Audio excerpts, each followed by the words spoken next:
안녕하십니까. 최영일의 시사본부 시작합니다. 자, 3월의 첫 주말이 왔습니다. 자, 휴일이 오면요. 지갑 속 사정 먼저 따져보게 되는데요.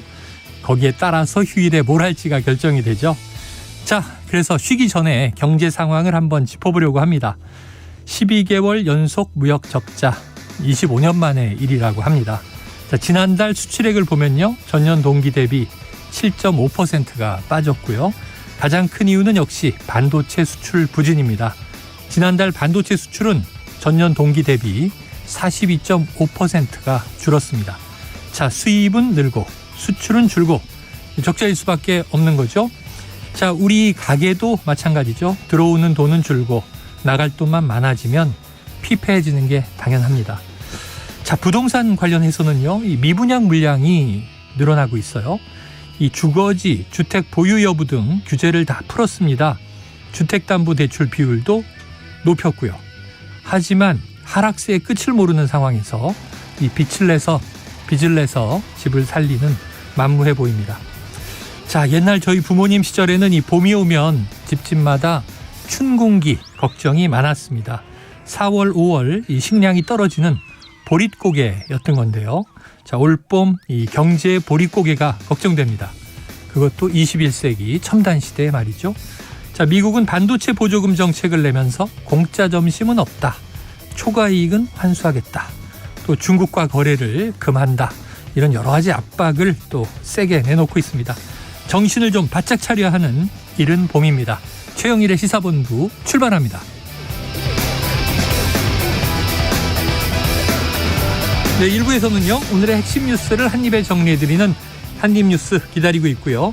2부에서는 화제의 인터넷 뉴스를 다뤄보는 스트릿 뉴스 파이터, 그리고 이어서 장윤선 기자의 주간 이슈, 그리고 스포츠 본부까지 만나보겠습니다.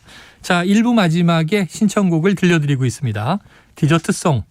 오늘 꼭 듣고 싶은 노래가 있으시면요. 문자 샵 9730으로 자유롭게 보내주시기 바랍니다. 짧은 문자 50원, 긴 문자는 100원이고요. 오늘의 디저트송 선정되신 분께는 치킨 쿠폰을 보내드리고 있습니다. 자, 오늘도 많은 참여 부탁드립니다.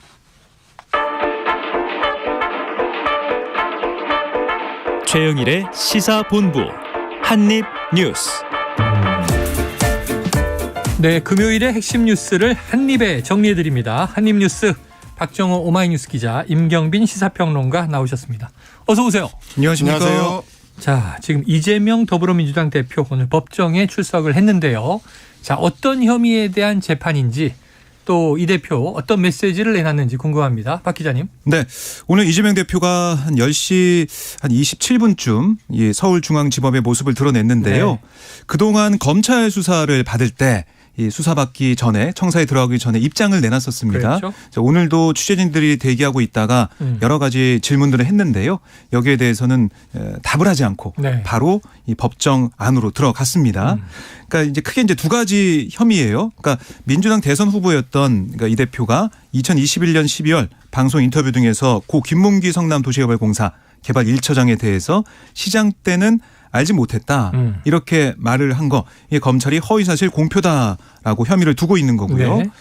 그리고 이 백현동 부지 용도 변경 관련해서 지난 2021년 10월 당시에 이제 이 대표가 경기도지사 시절이었는데 그 국정감사에서 이 부지 용도 변경 특혜 의혹과 관련해 허위사실을 공표한 혐의, 이것도 검찰이 두고 있는 건데 네. 당시 이 대표는 국토부가 용도 변경을 요청했고 공공기관 이전 특별법에 따라서 저희가 응할 수밖에 없었다, 이렇게 얘기했지만 검찰은 이 국토부가 이 부지 용도 변경 요청하거나 강요한 일이 없다, 이렇게 또 주장을 하고 있습니다. 어쨌든 이제 오늘 이 선거 그 관련된 이 재판이 이제 뭐 한 달에 뭐 3번 정도씩 계속 진행될 것 같아요. 네. 이 결과에 따라서 이 대표의 피선거권과 직결되는 그런 부분이 있거든요. 이 공직선거법은 이 선거범으로 벌금 100만 원 이상 벌금형 선고를 받는 경우 그 형이 확정된 다음에 네네. 5년간 선거권과 피선거권을 박탈하고 있습니다. 그래서 유무죄에 대한 관심이 쏠리고 있는 거고, 이 기자들도 뭐 이 부분에서 물어봤지만은 이 대표 답을 하지 않고 오늘 공판에 참석을 했습니다. 네. 사실 이번 그 네. 선거법 재판 같은 경우는 이재명 대표의 이제 향후 정치 행보와 관련해서 뭐 피선거권도 걸려 있지만 네. 민주당 입장에서는 이제 대선 후보로 이재명 후보가 지난 선거를 치렀었기 때문에 대선 이후에 선관위로부터 이제 보전받았던 선거 비용을 자칫하면은 다시 이제 뱉어내야 될 수도 있습니다. 만약에 뭐 100만 원 이상의 유죄 판결을 받게 되면 430억 원 정도 되는 걸로 지금 알려져 있는데 크네요. 뭐 그것도 민주당 입장에 상당한 부담이라서 이래저래 뭐 재판부든 민주당이든 이재명 대표든 상당히 좀 부담스러운 네. 재판이 됐습니다. 여러 가지 부담이에요. 지금 두 가지가 혐의점이다 정리해 주셨는데 이 고 김문기 씨 알았느냐 몰랐느냐.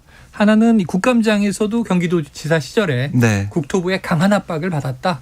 이렇게 이제 강하게 주장하는 모습이 있었는데 재판의 결과를 지켜봐야 되는데 아니나 다를까 지금 안 그래도 이 민주당이 말이죠. 계파 갈등이 수면 위로 터져 올라오면서 조금 복잡한 상황인데 자 지도부가 지금 당내 소통 강화를 위해서 네. 의원들을 차례로 만날 예정이라고 하죠. 일단 만남 강화 쪽에 초점을 맞추고 있는 것 같습니다. 네네. 지난번에 이제 표결 이후 후폭풍을 어떻게 수습할 거냐 네네. 하는 게 관심이었는데 박홍근 원내대표 같은 경우는 9일 오는 9일에 당내 사선 의원들하고 이제 오찬 회동을 가지겠다라고 밝혔는데요. 이 친문계 대표 주자 중에 한 명인 이인영 의원을 비롯해서 뭐 정성호 의원이나 이제 우원식 의원 그리고 이제 김상희 의원, 김영주 의원 등등이 이제 참석할 예정이고 일단은 박홍근 원내대표 같은 경우는 중진 의원들한테 이제 표결 결과를 두고 이 벌어지고 있는 당내의 내홍을 좀 우려하는 입장을 좀 밝히고 네. 원팀 대응을 좀 협조를 해달라 이렇게 좀 강조할 걸로 보입니다. 그러니까 단일 대우로 재정비하는 전략을 좀 세워놓고 있는 것 같은데 뭐 실제로 그게 얼마만큼 작동할 수 있을지는 조금 지켜봐야 될 것 같습니다. 네네. 왜냐하면 저희가 표결 전에도 여러 차례 소개를 해드렸습니다만은 이재명 대표가 별도로 개별 의원들을 접촉해가지고 설명하는 시간을 가졌었다고 했는데 그것도 결과적으로는 이제 표결에 제대로 반영이 안 됐었기 때문에 이후에 또 이제 대화를 시도하는 것들이 과연 실제로 효과를 발휘할 수 있을까? 그러다 보니까 이제 당 내에서는 이재명 대표가 단순 대화를 넘어서는 정책 결단을 좀 보여줘야 되는 거 아니냐? 네. 뭐 이런 목소리도 나오고 있습니다. 그래요. 더 좀 깊게 또 터놓고 얘기할 수 있는 소통의 장이 만들어져야 될 것 같습니다. 자, 박 기자님. 그런데 이 네. 와중에 지금 민주당 내 최대 의원 모임이죠. 더 좋은 미래. 이 워크숍을 떠났는데 보니까 해외로 갔더라고요. 그렇습니다. 정치권에서 공방이 한참 벌어졌죠. 네, 이 더 좋은 미래, 그러니까 더 미래라고 줄여서 부르는데 민주당 내부의 뭐 제일 큰 의원 모임이라고 볼 수가 있겠습니다. 이 더 미래 소속 20여 명의 의원들이 어제 베트남 하노이로 2박 3일 워크숍을 떠난 거예요. 네. 그래서 이 더 미래 쪽 얘기를 들어보면 이게 지난 12월부터 뭐 연말까지 해서 계속 계획해 왔는데 일정이 밀려서 3월에 가게 됐다는 거고요. 그러니까 12월 같은 경우는 예산 정국이 있었고 지난 1월에는 뭐 이상민 행안부 장관 탄핵안 이것 때문에 연기가 됐다는 거예요.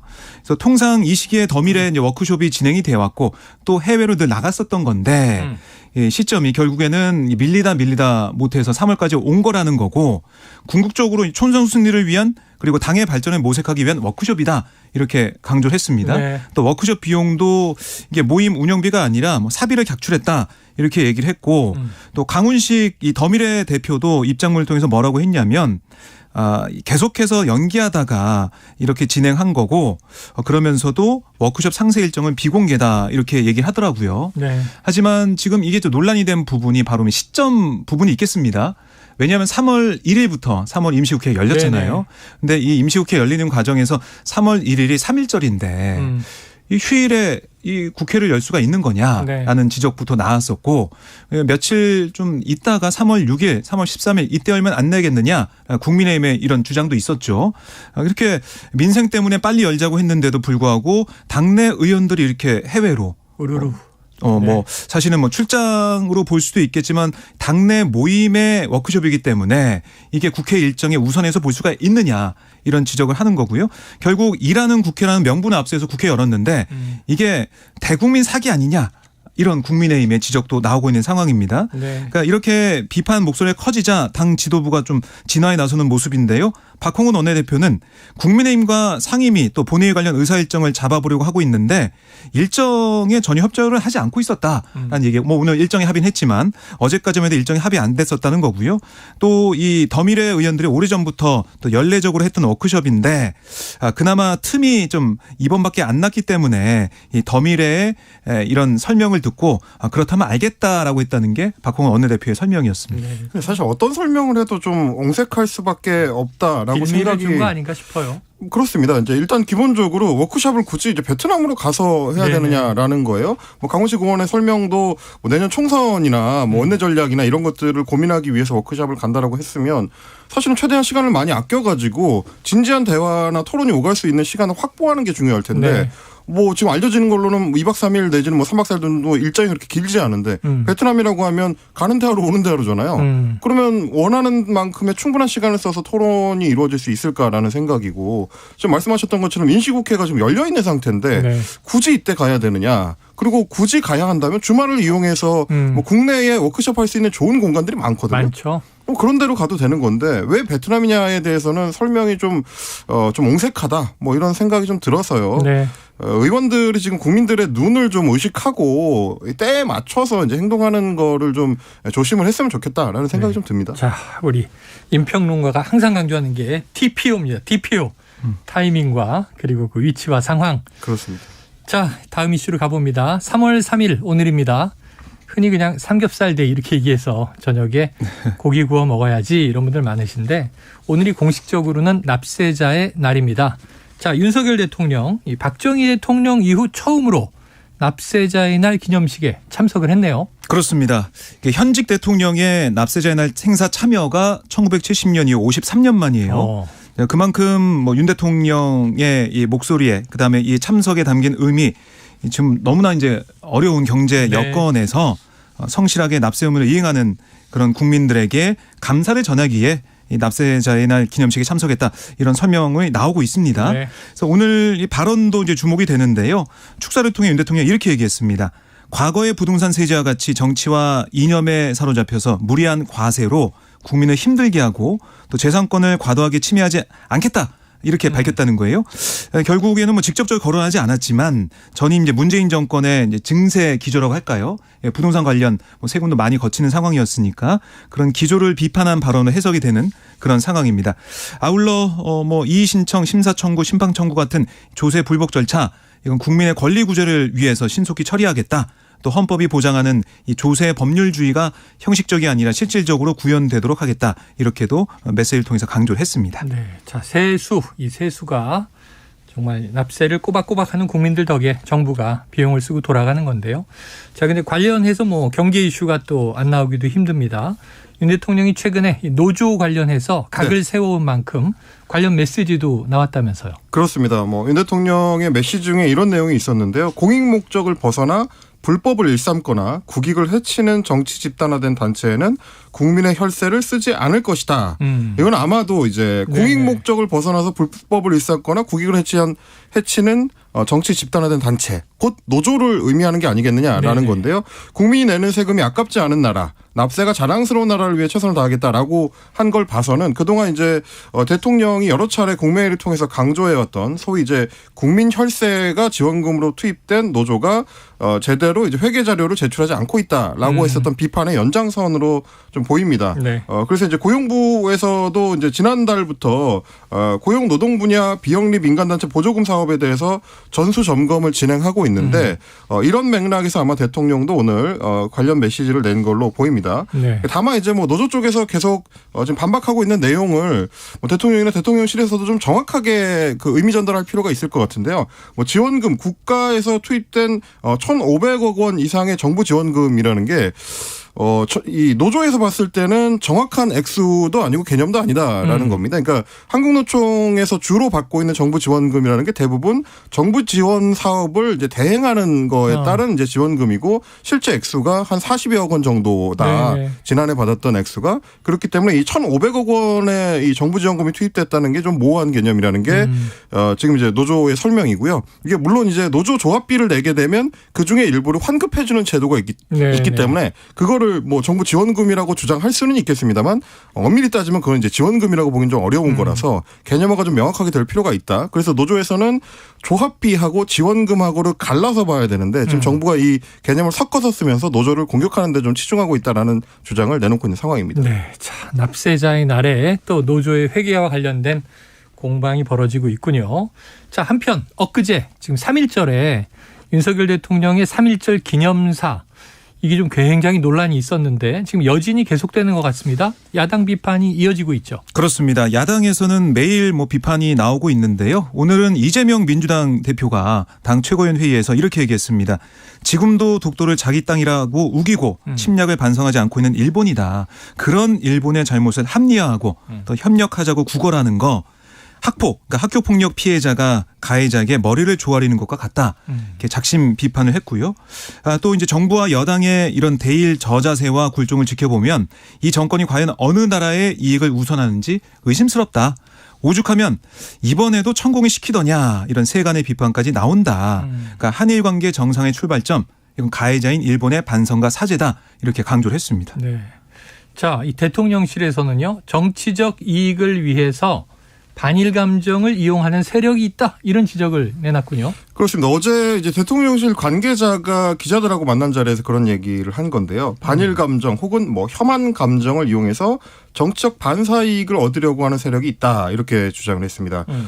그러면서 뭐 이 관계자는 어느 쪽이 좀 더 국가의 이익을 위해서 고민하고 미래 세대를 위해 고민하는 세력이겠느냐.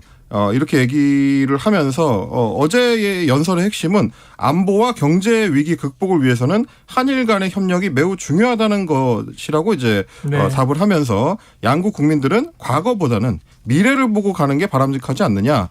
뭐 이렇게 이제 대통령이 생각하는 것 같다고 네. 설명을 했습니다. 근데 다만 이제 뭐 야권에서만 관련 비판을 내놓고 있는 게 아니고 뭐 역사 전문가 내지는 뭐 이제 헌법 전문가들도 마찬가지로 지금 3.1절 기념사에 대한 비판적인 목소리를 내고 있는 건데요. 그 모든 국민적인 목소리들을 다 반일 감정으로 싸잡기에는 목소리의 이제 방향성이 그렇게 이제 일치됐거나 뭐 정치적인 목소리만 있는 것은 아니다. 이 부분은 좀 대통령실에서 이제 감안할 필요가 있을 것 같고요. 그리고 이제 과거보다는 미래를 보고 가는 것이 바람직하다라는 거는 그동안 일본 정부가 수십여 년 동안 지속적으로 우리한테 해왔던 얘기이기 때문에 우리가 단순히 이제 과거에 매여 있는 관계일 뿐만 아니라 뭐 강제징용 그 배상 문제라든지 위안부 피해자에 대한 문제 같은 거는 현재적인 이슈이기도 하고요. 어떻게 보면 이제 보편 인권에 대한 문제이기도 하기 때문에 뭐 대통령도 강조했다시피 보편적 가치를 공유하는 협력 관계가 되려면 네. 우리가 강조하는 보편적 가치에 대해서 일본이 협조하고 인정하는 태도는 최소한 보여야 한다. 이게 단순히 이제 과거에 매여 있는 것과는 다르다라는 네. 점을 다시 한번 좀 말씀을 드리고 싶습니다. 그래요. 자, 보편적 가치 안에는 폭력을 행사해서 피해를 일으킨 쪽에서는 응당 사과를 해야 한다. 그것을 배상해야 한다. 이게 우리가 좀 생각하는 상식과 보편적 가치 포함되어 있는데 그렇습니다. 자, 일본도 좀 변화해야 될 대목이 있는데 왜 지적하지 않았는가? 그러니까 사실 이번에도 여권이나 이제 대통령실에서 계속 얘기하는 게 옛날 얘기만 하면 앞으로 나갈 수 없다. 그러니까 네네. 과거에만 너무 매여 있으면 안 된다는 식으로 네네. 이 한일 관계를 자꾸 이제 해석을 하려고 하는데요. 근데 저희가 지금 계속 말씀드렸었던 거는 뭐냐면 위안부 피해자 같은 경우는 이제 국제사회에서 당연히 반인권적이라고 해서 이제 철저히 배격하는 이제 노예제입니다. 일종의 네네. 성노예제라고 하죠. 그렇게 부르죠. 위안부 문제는 그렇고요. 그리고 강제징용 문제는 역시 마찬가지로 국제사회가 금하고 있는 전쟁 중에 강제 이 징역 노동 네네. 이런 것들이거든요. 그러니까 그 문제에 대해서 일본 정부가 또렷한 입장을 밝히지 못하면 우리가 국제사회를 함께 구성해 나가는 구성원으로서의 협력을 이야기하기가 좀 쉽지 않다. 예. 이 부분을 좀 강조드리는 겁니다. 자, 연세가 많은 피해자들이 자, 우리도 용서하고 싶어 이런 말씀들을 합니다. 근데 사과를 해야 용서를 하지 사과하지 않는데 일방적인 용서를 할 수 없는 것이죠.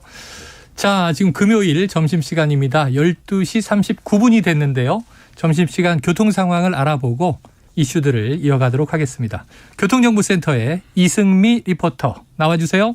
네, 이 시각 교통 상황입니다. 점심시간 따라 통행량은 줄었는데요. 사고 소식이 많아졌습니다. 중앙고속도로 춘천 방향으로 대동요금소 부근 3차로에서 화물차끼리 부딪히는 사고가 났습니다. 대저분기점에서 대동요금소 쪽으로 정체가 되고 있고요. 평택 제천고속도로 제천 방향으로는 안진터널 입구 입구 1차로에서 사고를 처리하고 있고요. 4km로 정체가 길어졌습니다. 중부 내륙고속도로 창원 방향으로는 충주 탄용터널 부근입니다. 1, 2차로에 걸쳐 장애물이 떨어져 있습니다. 사고 나지 않도록 주의해서 지나셔야겠고요. 영동고속도로 강릉 방향으로 서창 부근과 군포에서 부곡까지 정체입니다. 용인나들목에서 양지터널까지도 밀리고 있고요. 인천 방향으로 조금 전 반월터널 부근 1차로에서 사고가 났는데요. 여파가 금세 늘었습니다. 2km간 정체가 되고 경부고속도로 부산 방향으로 한남에서 서초까지나 신갈에서 수원까지 밀리고 있습니다. KBS 교통정보센터였습니다.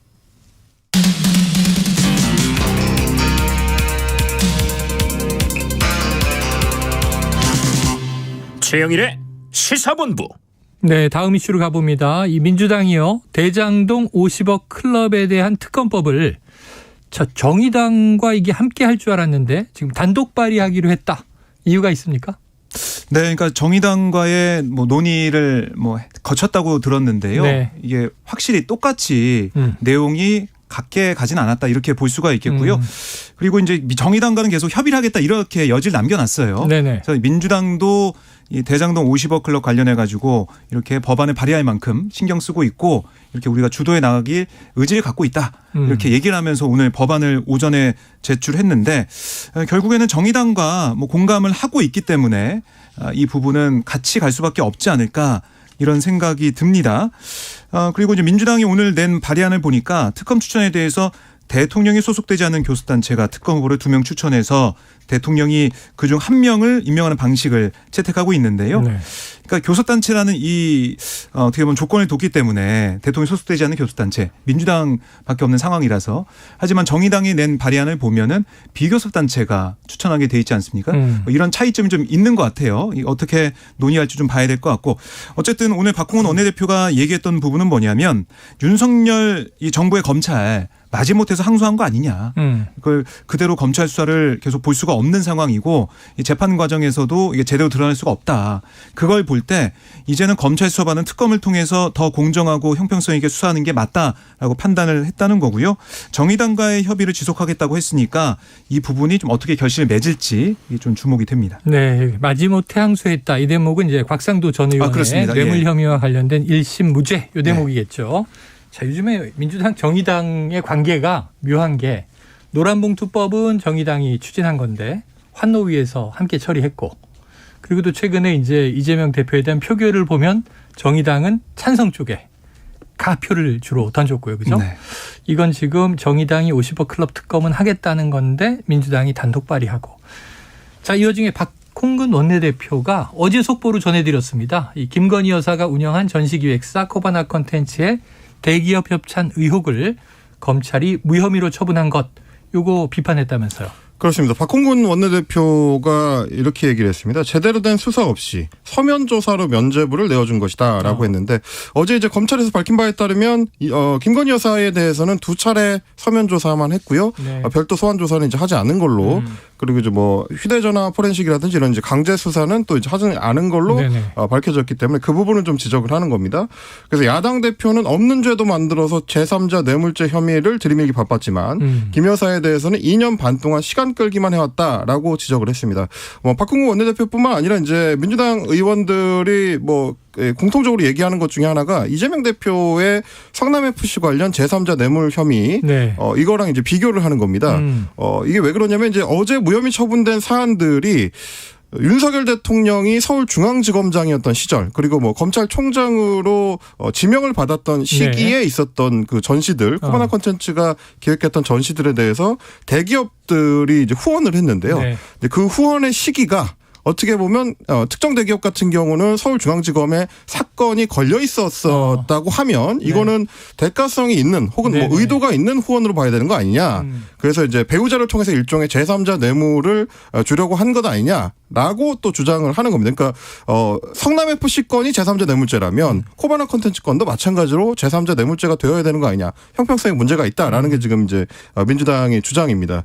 그래서 장경태 최고위원 같은 경우도 윤석열 정부가 만든 신조어 유검무죄 무검유죄 정치검사의 사법폭력이 계속 이어지고 있다. 이렇게 비판했고요. 임선숙 최고위원 같은 경우도 이재명 대표에게는 지난 18개월 동안 소환조사 3회 33건의 압수수색이 이루어졌고 60여 명이 넘는 검사들이 동원돼서 탈탈 터는 수사를 했는데 왜 이제 김건희 여사에 대해서는 제대로 하지 않느냐. 그래서 만인은 법 앞에 평등해야 한다. 그런데 지금 대한민국에서 오직 2사람은 법 앞에 자유롭다. 뭐 이렇게 꼬집기도 했습니다. 알겠습니다. 자, 다음 이슈로 가봅니다. 국민의힘 38 전당대회 정말 며칠 남지 않았고요. 당장 내일 주말부터 이제 투표에 들어가게 되는 거죠. 자, 당대표 후보들 어제 수도권에서 열린 마지막 권역별 합동 연설을 했는데요. 자, 박 기자님. 네. 역시 상대 후보를 겨냥한 말들이 물고 물렸던 것 같습니다. 그렇습니다. 김기현 후보는 내년 총선에 이기려면 민심에 부합하는 후보를 내세워야 된다. 당대표 하면서 측근 공천, 밀실 공천, 낙하산 공천 반복했던 또 선거 망쳤던 분이 나 이제 반성한다. 시스템 공천하겠다라고 말하고 있다. 이렇게 얘기하면서 안철수 후보를 직격을 했고요. 또 이제 울산 땅 의혹과 관련해서 김기현 후보는 민주당이 요즘 김기현이 1등으로 나서니까 두려운 모양이다. 그래서 이 사안을 판다고 하는데 그리고 그리고 우리 당 내부에서도 민주당 합장해서 민주당이 이중대를 하면 곤란하지 않겠냐. 이렇게 경쟁 주자들을 겨냥을 했습니다. 네. 반면에 안철수 후보 같은 경우는 도시개발을 이유로 이권을 챙겼던 민주당 이재명 대표의 대장동 사건과 판박이라는 의혹이 계속해서 쏟아진다라고 김기현 후보의 울산 땅 의혹을 겨냥을 했고요.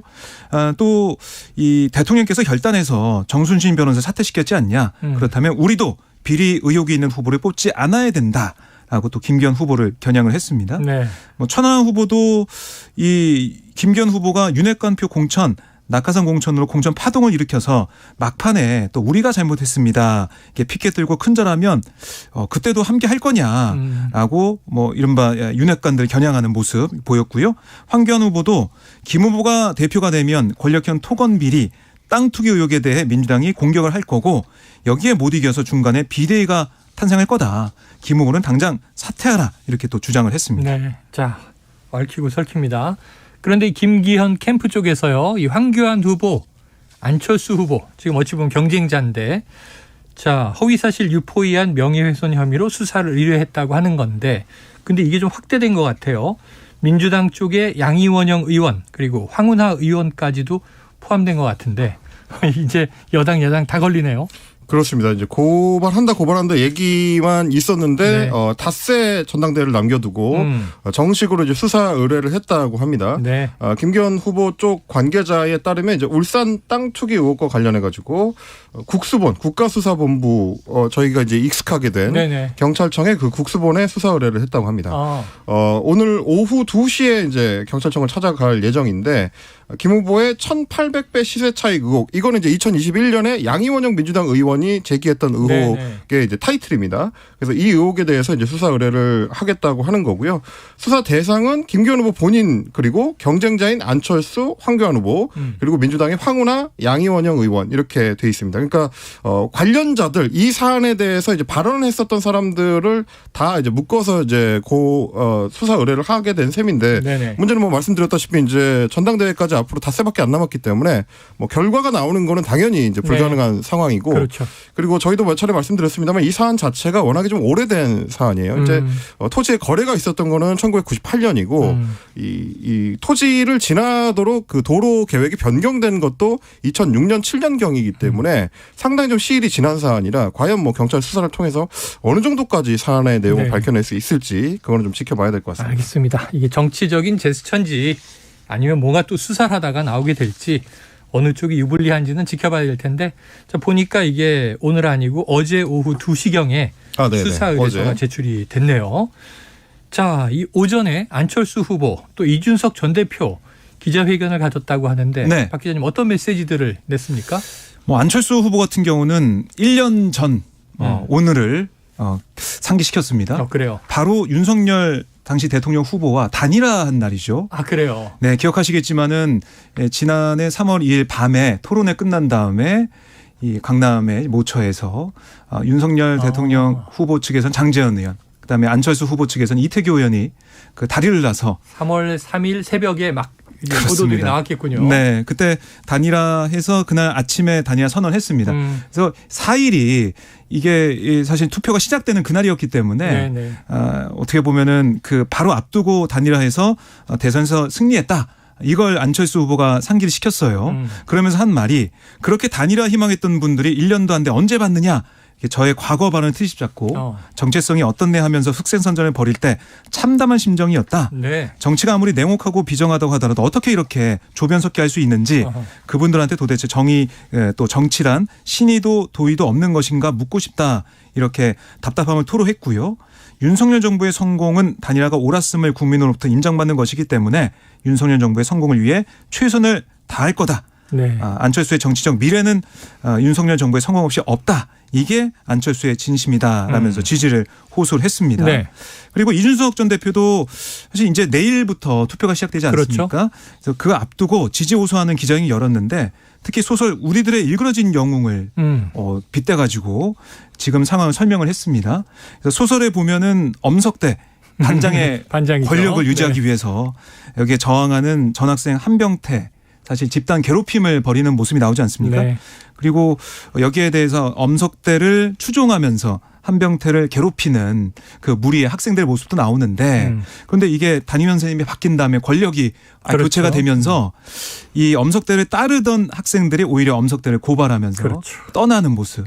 이걸 좀 얘기하면서 결국 이 한병태가 지금 천하용인 이 천하람, 뭐 허은하, 김용태, 이기인 후보인데 이 소설 속에서는 한병태가 정말 힘이 약했기 때문에 이렇게 굴복할 수밖에 없었지만 우리 국민들, 당원들을 한병태에 힘을 달라. 그러니까 우리 후보한테 힘을 줘서 이 소설의 결말을 좀 바꿔달라. 네. 담임 선생님이 국민이라고 생각하면 국민들이 심판하기 전에 이 소설 속의 그 내용이 바뀌어서 엄석대가 심판받을 수 있게 해달라 이렇게 주장을 했습니다. 알겠습니다. 엄석대를 추종하다가 나중에 이제 배신하는 그 친구들을 두고 이준석 대표가 엄석대 핵심 관계자라고 지칭을 했더라고요. 그러니까 사실상 이제 윤핵관을 겨냥한 게 아닌가 좀 그렇게 보이는 모습입니다. 네, 알겠습니다. 자, 오늘 한입뉴스 여기까지 정리할 텐데 보니까 한미 간에 13일에서 23일까지 연합훈련이 있습니다. 또 북한의 고강도 도발이 예상되는 시점인 만큼 안보 관련해서 우리가 또 엄중하게 지켜봐야 할 것 같습니다. 자, 지금까지 박정호 오마이뉴스 기자, 임경빈 시사평론가 수고하셨습니다. 고맙습니다. 자, 오늘의 디저트송. 어제 한임수 시간에요. 정순신 변호사 아들이 학교폭력 징계로 받은 강제전학 처분이 고교생활기록부에 기재되지 않았다. 이 한국일보 보도를 전해드린 바 있는데 오늘 기사 보니까 강원도 교육청이 이거 사실이 아니다. 이제 기록돼 있다. 이렇게 확인을 했습니다. 그래서 해당 매체에서도 유감을 표하며 전문을 삭제했기에 자, 이 내용을 전해드리고 시사본부에서도 이 브리핑 기사에 더 신경 쓰도록 하겠습니다. 자, 오늘 디저트송은요. 청취자 7394님께서 신청해 주신 향수. 절절히 고향을 노래했던 박인수 님이 별세하셨네요. 저리는 마음으로 들었던 박인수 교수의 향수 청합니다. 박인수, 이동원이 함께 부르죠. 노래 듣고 입으로 돌아옵니다.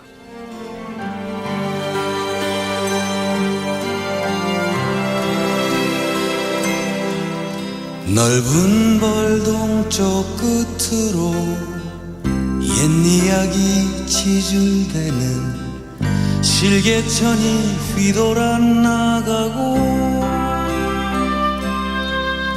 얼룩배기 황소가 해설피 금빛 게으른 울음을 우는 곳 그곳이 차마 꿈엔 들리칠 리야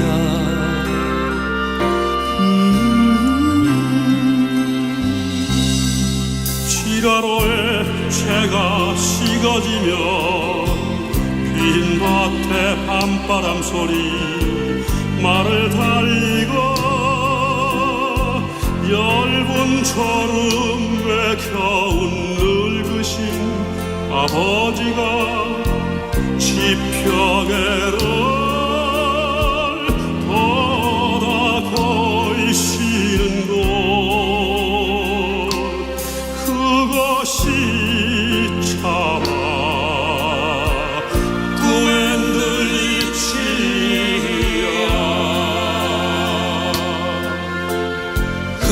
속에서 자란 내 마음 파란 하늘빛이 그리워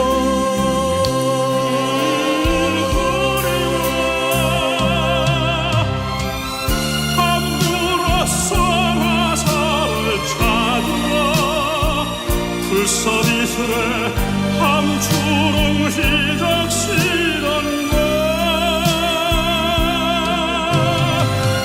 그곳이 차마 도맨다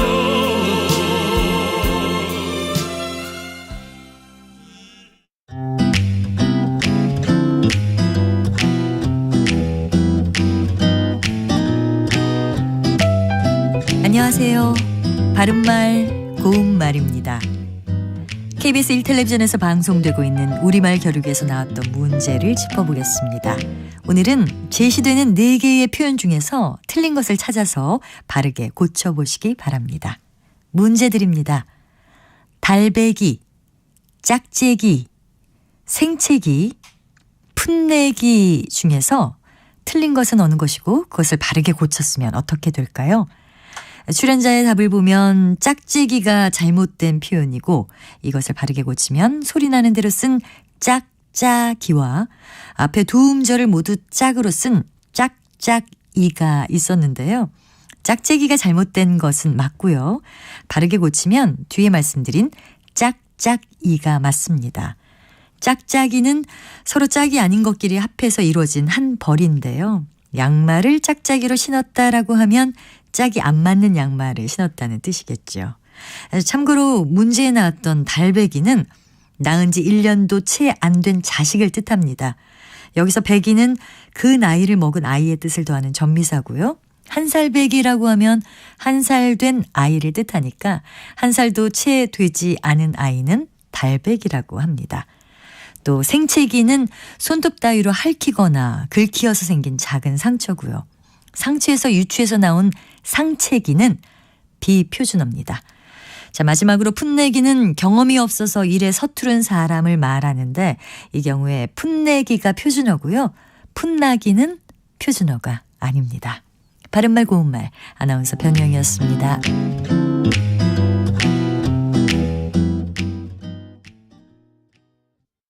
3대 얘기 중에서도 맞는 얘기가 있잖아요. 그러면 예, 거기까지 동감이 이루어졌으니까 그럼 또 요 다음 가시죠. 무슨 정반합 이렇게 가야 되거든요. 이기고 지는 걸 떠나서 좋은 결론을 도출해내셨으면 좋겠어요. 선 넘지 않는 그런 토론. 별로 의미는 없을 것 같아도 그래도 그런 자리가 자꾸 있어야 뭐가 변화가 있을 것 같아요. 그렇게 하다가 보면 뭐라도 뭐 하나 얻어 걸리는 게 있겠지요.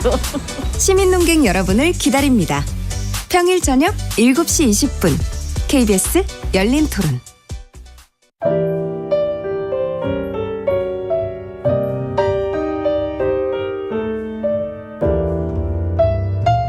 내일의 품격, 김성환의 시사야에서 챙겨가세요. 하루를 마무리하는 시간 꺼내보는 당신의 지식 창고. KBS 1라디오 김성환의 시사야. 평일 밤 10시 5분 여러분을 찾아갑니다.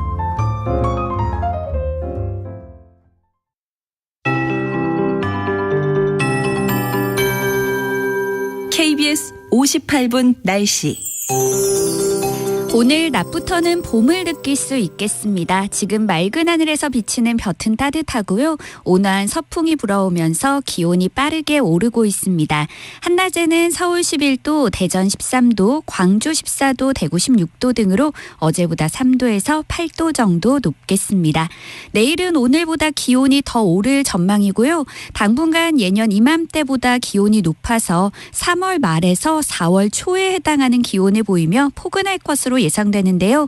다만 일교차가 10도 이상 벌어지는 곳이 많아 환절기 건강관리에 유의하셔야겠습니다. 오늘 전국이 대체로 맑겠고 낮 동안은 공기가 깨끗하겠는데요. 밤부터는 국외 미세먼지와 대기 정체의 영향으로 경기도와 강원 영서부터 먼지 농도가 오르기 시작해 내일은 전국 많은 지역의 공기가 탁해질 전망입니다. 한편 대기가 무척 건조합니다. 지금 충남 태안과 전남 영암에서 산불 산불이 발생해 진화 작업 중입니다. 전국 곳곳에서 크고 작은 화재 사고가 계속 발생하고 있는데요. 현재 전국 많은 지역에 건조특보가 발효 중이고 바람까지 강하게 불고 있는 가운데 강원 산지에는 강풍주의보도 내려져 있으니까요. 불조심하시기 바랍니다. 현재 서울의 기온은 9.2도, 습도는 51%입니다. 송소진입니다.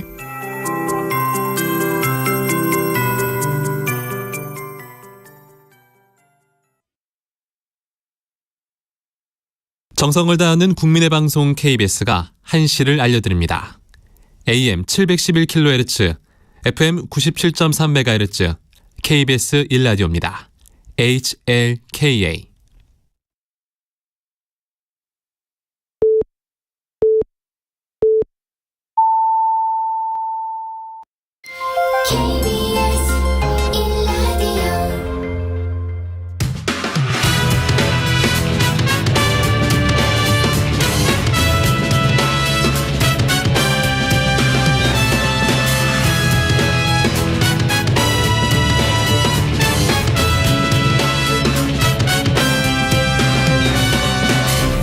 KBS 1라디오 최영일의 시사본부.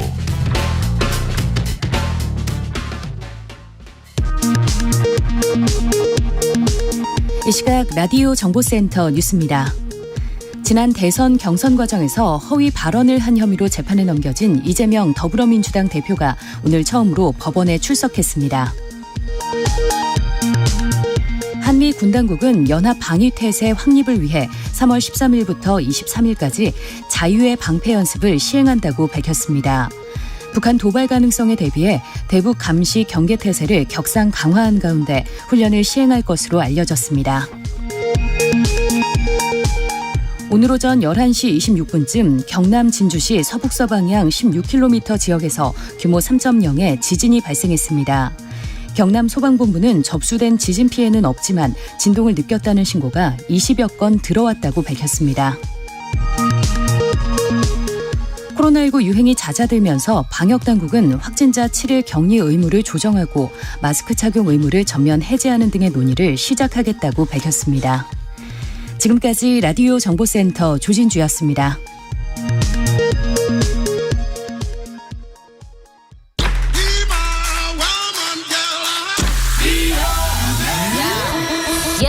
네, 인터넷에서 화제가 된 뉴스를 다뤄보는 스트릿 뉴스 파이터 시간입니다. 오늘 조현정 시사평론가 함께하겠습니다. 어서 오세요. 네, 안녕하세요. 자, 딸을 낳고 싶어서 비법을 따랐다. 딸바보 열풍 뒤에는 또 노년 걱정. 이게 헤드라인 기사예요. 네. 이게 화제가 됐다고 하는데, 자, 우리나라 지난해 남자아이 비중이 역대 최저 수준으로 떨어졌다. 네. 이런 통계청 발표가 나왔죠? 네, 통계청이 출생 성비를 발표했는데요. 출생 성비는 여자아이 100명당 남자아이 수를 뜻합니다. 네. 그래서 이 출생 성비가 103명부터 107명 사이일 때 우리가 정상 범위로 판단을 하는데요. 네네. 통계청이 새로 발표한 자료에 따르면 지난해 출생 성비는 104.7명으로 나타났습니다. 네. 정상 범위인 거죠. 이 말은 작년에는 여자아이가 100명 태어날 때 남자아이가 104.7명 태어났다. 네. 이런 의미입니다. 관련 통계 집계를 시작한 1990년 이후에 최저치를 기록한 건데요. 그 1990년대에는 남아선호 사상이 되게 강했잖아요. 그랬죠? 이때 출생 성비가 116.5명에 달했습니다. 그러니까 100명 여자아이가 100명 태어날 때 남자가 16명이 넘게 많은 거였죠. 네네. 그래서 심각한 성비 불균형이 앞으로 사회 문제가 될 것이다라는 우려가 진작부터 제기가 되어 왔었는데 2000년대 들어서면서 이 출생 성비가 110명을 밑돌기 시작했고 네. 지난해에 비로소 최저치를 기록하게 된 겁니다. 그리고 또 눈에 띄는 부분이 셋째 아이 이상의 출생 성비도 집계 이후 가장 낮은 수치를 기록했어요. 근데 그동안 첫째, 둘째 아이보다 셋째 아이의 출생 성비가 가장 높았거든요. 네네. 왜냐하면 이제 좀 딸, 아들 이런 게 있잖아요. 네, 과거부터 그런 이제 흐름이 있었죠. 네, 그래서 남아선호 경향이 흐릿해지는 걸 이번 통계로 좀 확인해 볼 수 있는 지점이었고요. 이 딸 낳고 싶어서 비법 따랐다라는 기사를 보면 딸을 낳기 위한 비법들을 시도해본 부부들의 사례가 소개가 돼 있어요. 그래요? 뭐 네. 예를 들어서 뭐 남편은 채소를 꾸준히 먹고 부인은 고기를 많이 먹는 방법. 네. 물론 과학적인 근거는 없지만 그래도 네네. 거기에 기대보고 싶었다고 하더라고요.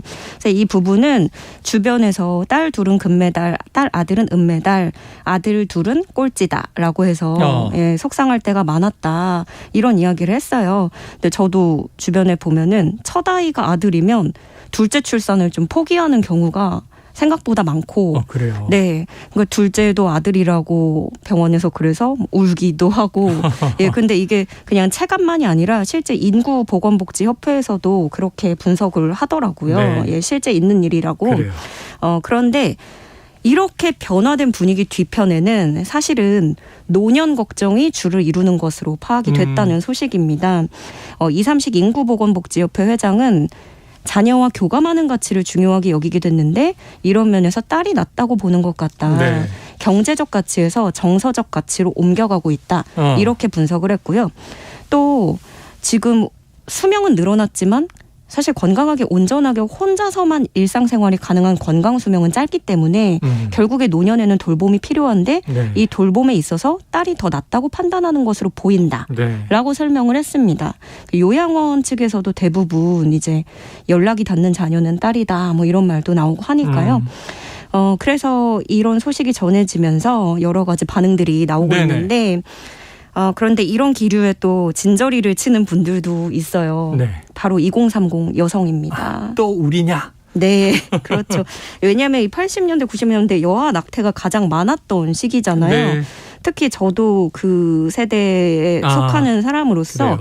이 86년, 88년, 90년 이때가 호랑이띠, 용띠, 말띠여가지고 뭐 속설로 뭐 띠가 세다 이렇게 하면 더 특히나 이때 낙태 건수가 더 많기도 아이고, 예. 하고 그랬거든요. 그래서 이제 2030 여성 커뮤니티 위주로는 딸이 싫다고 하더니 이제 와서 돌보라는 거냐, 혹은 며느리에서 딸로 옮겨왔을 뿐이지 부려먹기엔 여자가 좋다는 건 똑같은 거냐, 네네. 뭐 이런 볼멘 소리도 있고요. 네.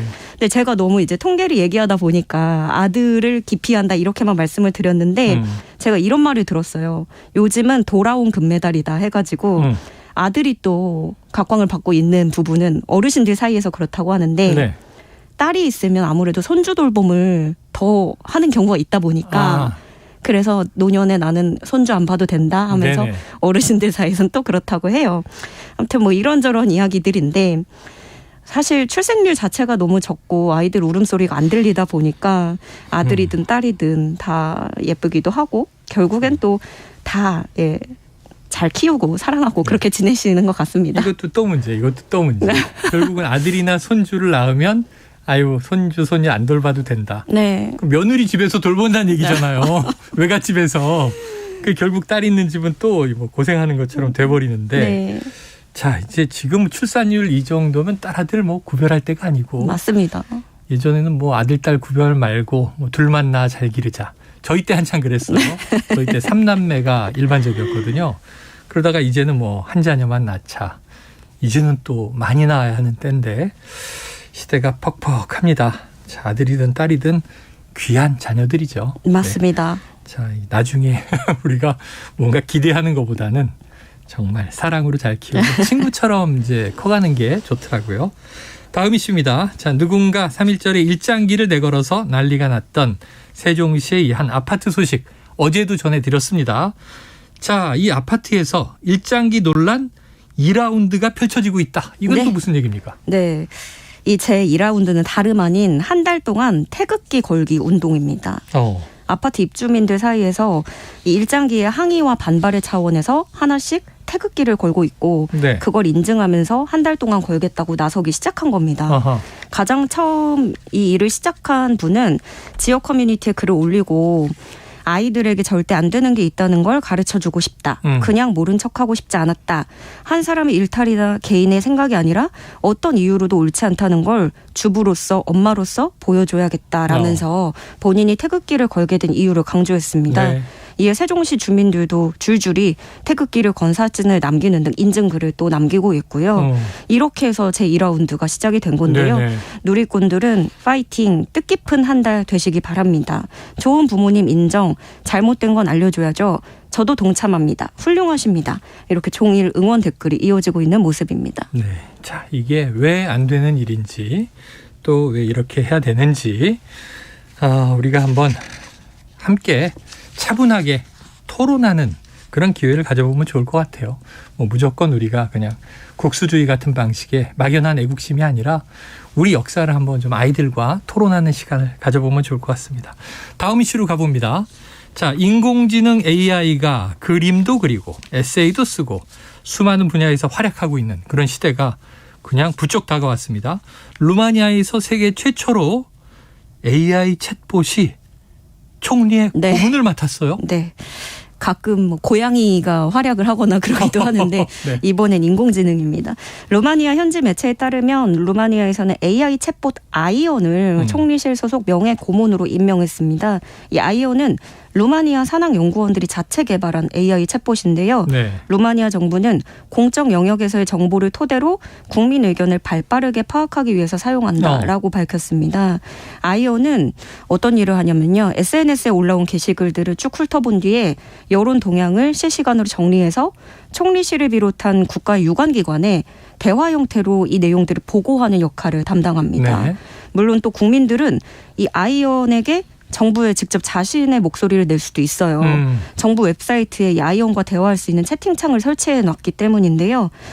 그래서 이 아이언이 임명되고 활동을 시작한 날에는 일시적으로 사이트 접속이 끊길 정도로 큰 호응을 얻은 네. 것으로 전해졌습니다. 좋네요. 그러니까 아이언이 별도의 존재라기보다는 많은 국민들의 의사를 빅데이터를 쭉 수집해서 일목요연하게 총리에게 전달하는 정보 비서 역할을 한다. 어느 나라에나 좀 하나씩 생겼으면 좋겠다. 이런 생각을 해봅니다. 자, 오늘의 마지막 뉴스인데요. 횡단보도에서 거동이 불편한 노인을 돕기 위해 망설임 없이 달려나간 청년들의 모습. 훈훈한 소식이네요. 네. 언제 한번 이거 꼭 한번 사진 찾아보셨으면 좋겠어요. 네네. 지난 2월에 대구시 달서구 볼리동에 있는 한 사거리에서 촬영된 장면인데요. 한 할아버지가 초록불에 횡단보도를 건너던 도중에 신호가 빨간불로 이런 경우가 있어요. 느리시니까. 네, 맞습니다. 그래서 아직 다 못 걸어가셨는데 이때 오토바이 운전자가 할아버지 옆으로 다가와서 천천히 함께 걷기 시작한 거죠. 그러면서 차량 운전자들에게는 손짓하고 고개 숙이면서 잠깐만 기다려주세요. 이렇게 제스처로 양해를 구하면서 그렇게 도와준 건데요. 그렇게 할아버지가 횡단보도 다 건널 때까지 도와준 뒤에 오토바이를 타고 유유히 현장을 떠나는 모습입니다. 이 영상이 290만 회에 달하는 조회수를 기록하면서 화제가 되고 있는데요. 이 사실을 알게 된 이 주인공은 29세 박문수 씨였어요. 이분도 영상이 떠돌아다니는 걸 보면서 알게 됐다고 해요. 그래서 이제 언론에서도 이분을 찾아서 인터뷰를 했는데 우연히 SNS 보다가 내가 나와서 깜짝 놀랐다. 그랬겠네요. 진짜 당연한 일인데 얼떨떨하다라면서 소감을 전했고요. 알고 보니까 이게 배달 마치고 밥 먹으러 사무실로 가던 중이었다고 해요. 그리고 또 이렇게 비슷하게 화제가 되고 있는 도로 위 슈퍼맨은 또 있는데요. 그래요? 이번엔 대전입니다. 걸음이 불편한 할아버지가 건널목 한가운데 갇힌 거예요. 그런데 이제 이 남성은 할아버지를 번쩍 업어서 길을 건너도록 도와줍니다. 그러니까 목발을 짚은 할아버지가 횡단보도 절반도 못 건넜는데 빨간불로 신호가 바뀐 거죠. 그래서 신호대기 중인 차들로 가득해서 이 할아버지는 옴짝달싹도 못하고 그런 상황이었는데 물론 많은 차량들이 할아버지를 기다리긴 했지만 또 그중에 일부 차량들은 할아버지를 피해서 이제 운행을 시작하면서 움직였거든요. 그래서 이 광경을 지켜보던 운전자가 사거리에서 운전자가 블랙박스 영상으로 널리 알리게 된 겁니다. 그러면서 이 제보자는 기분 좋은 광경을 목격해서 마음이 가벼워졌습니다. 제 눈에는 저 오토바이 아저씨가 슈퍼맨으로 보입니다. 다음번에는 제가 슈퍼맨이 돼보겠습니다. 라고 전하기도 했습니다. 이게 공동체죠. 이렇게 되면 뭐 노후에 우리가 딸이 좋다 아들이 좋다 안 싸워도 되잖아요. 서로 도우면 좋은데. 자, 오늘 말씀 여기까지 듣겠습니다. 지금까지 조현정 시사평론가였습니다. 수고하셨습니다. 네, 고맙습니다.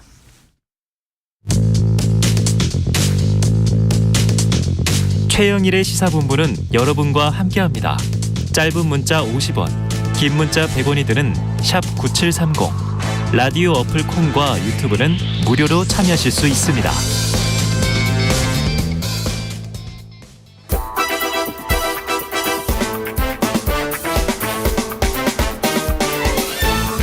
네, 이번 한 주 어떤 소식이 가장 뜨거운 소식인지 또 한 주간의 뉴스들을 종합 정리해보고요. 미처 못다한 이야기까지 챙겨드립니다. 장윤선의 주간 이슈. 자, 장윤선 정치 전문 기자 나와 계십니다. 어서 오세요. 네, 안녕하세요. 금요일인데 네. 대기실에서 피곤해 보이셔가지고 말이죠. 발로 뛰시니까. 네. 울산의 여독이 아직 안 빠지고 있어요. 울산을 또 달려갔다 오셨어요. 네, 네. 자, 공직선거법 위반 혐의로 기소된 민주당의 이재명 대표.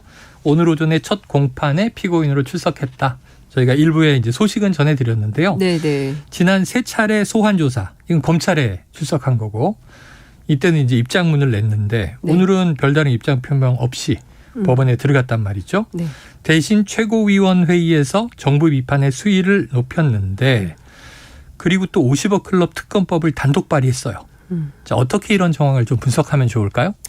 우선 그동안 검찰 출석에 앞서서 입장을 밝혔던과 달리 이번에 기자들이 막 물어봤는데 그냥 손살에 치면서 들어갔거든요. 어찌됐든 기본적으로 이 사건 관련해서 민주당 법률위원회 쪽 취재를 해보면 무죄다라고 좀 확증을 하고 있는 것 같습니다. 그러니까 중요한 포인트는 뭐 구구절절 기자들에게 설명하지 않고 그리고 재판에서 확실하게 다투겠다라는 입장이 강렬해 보이고요. 어찌됐든 오늘을 시작으로 해서 격주 금요일에 재판을 하게 됩니다. 17일, 31일 심리를 하게 되고 그동안 사실 이 문제에 대해서 이제 두 가지가 주요 쟁점인데 앞에 설명을 좀 했겠지만 김문기 아냐 모르냐. 네. 그다음에 그 국회 출석해서 국토위에서 백현동 식품연구원 그 부지 용도 변경 특혜와 관련해서 실제로 그 강압이 있었냐 없었냐. 국토부에. 그렇죠. 뭐 이런 내용이 이제 핵심인데요.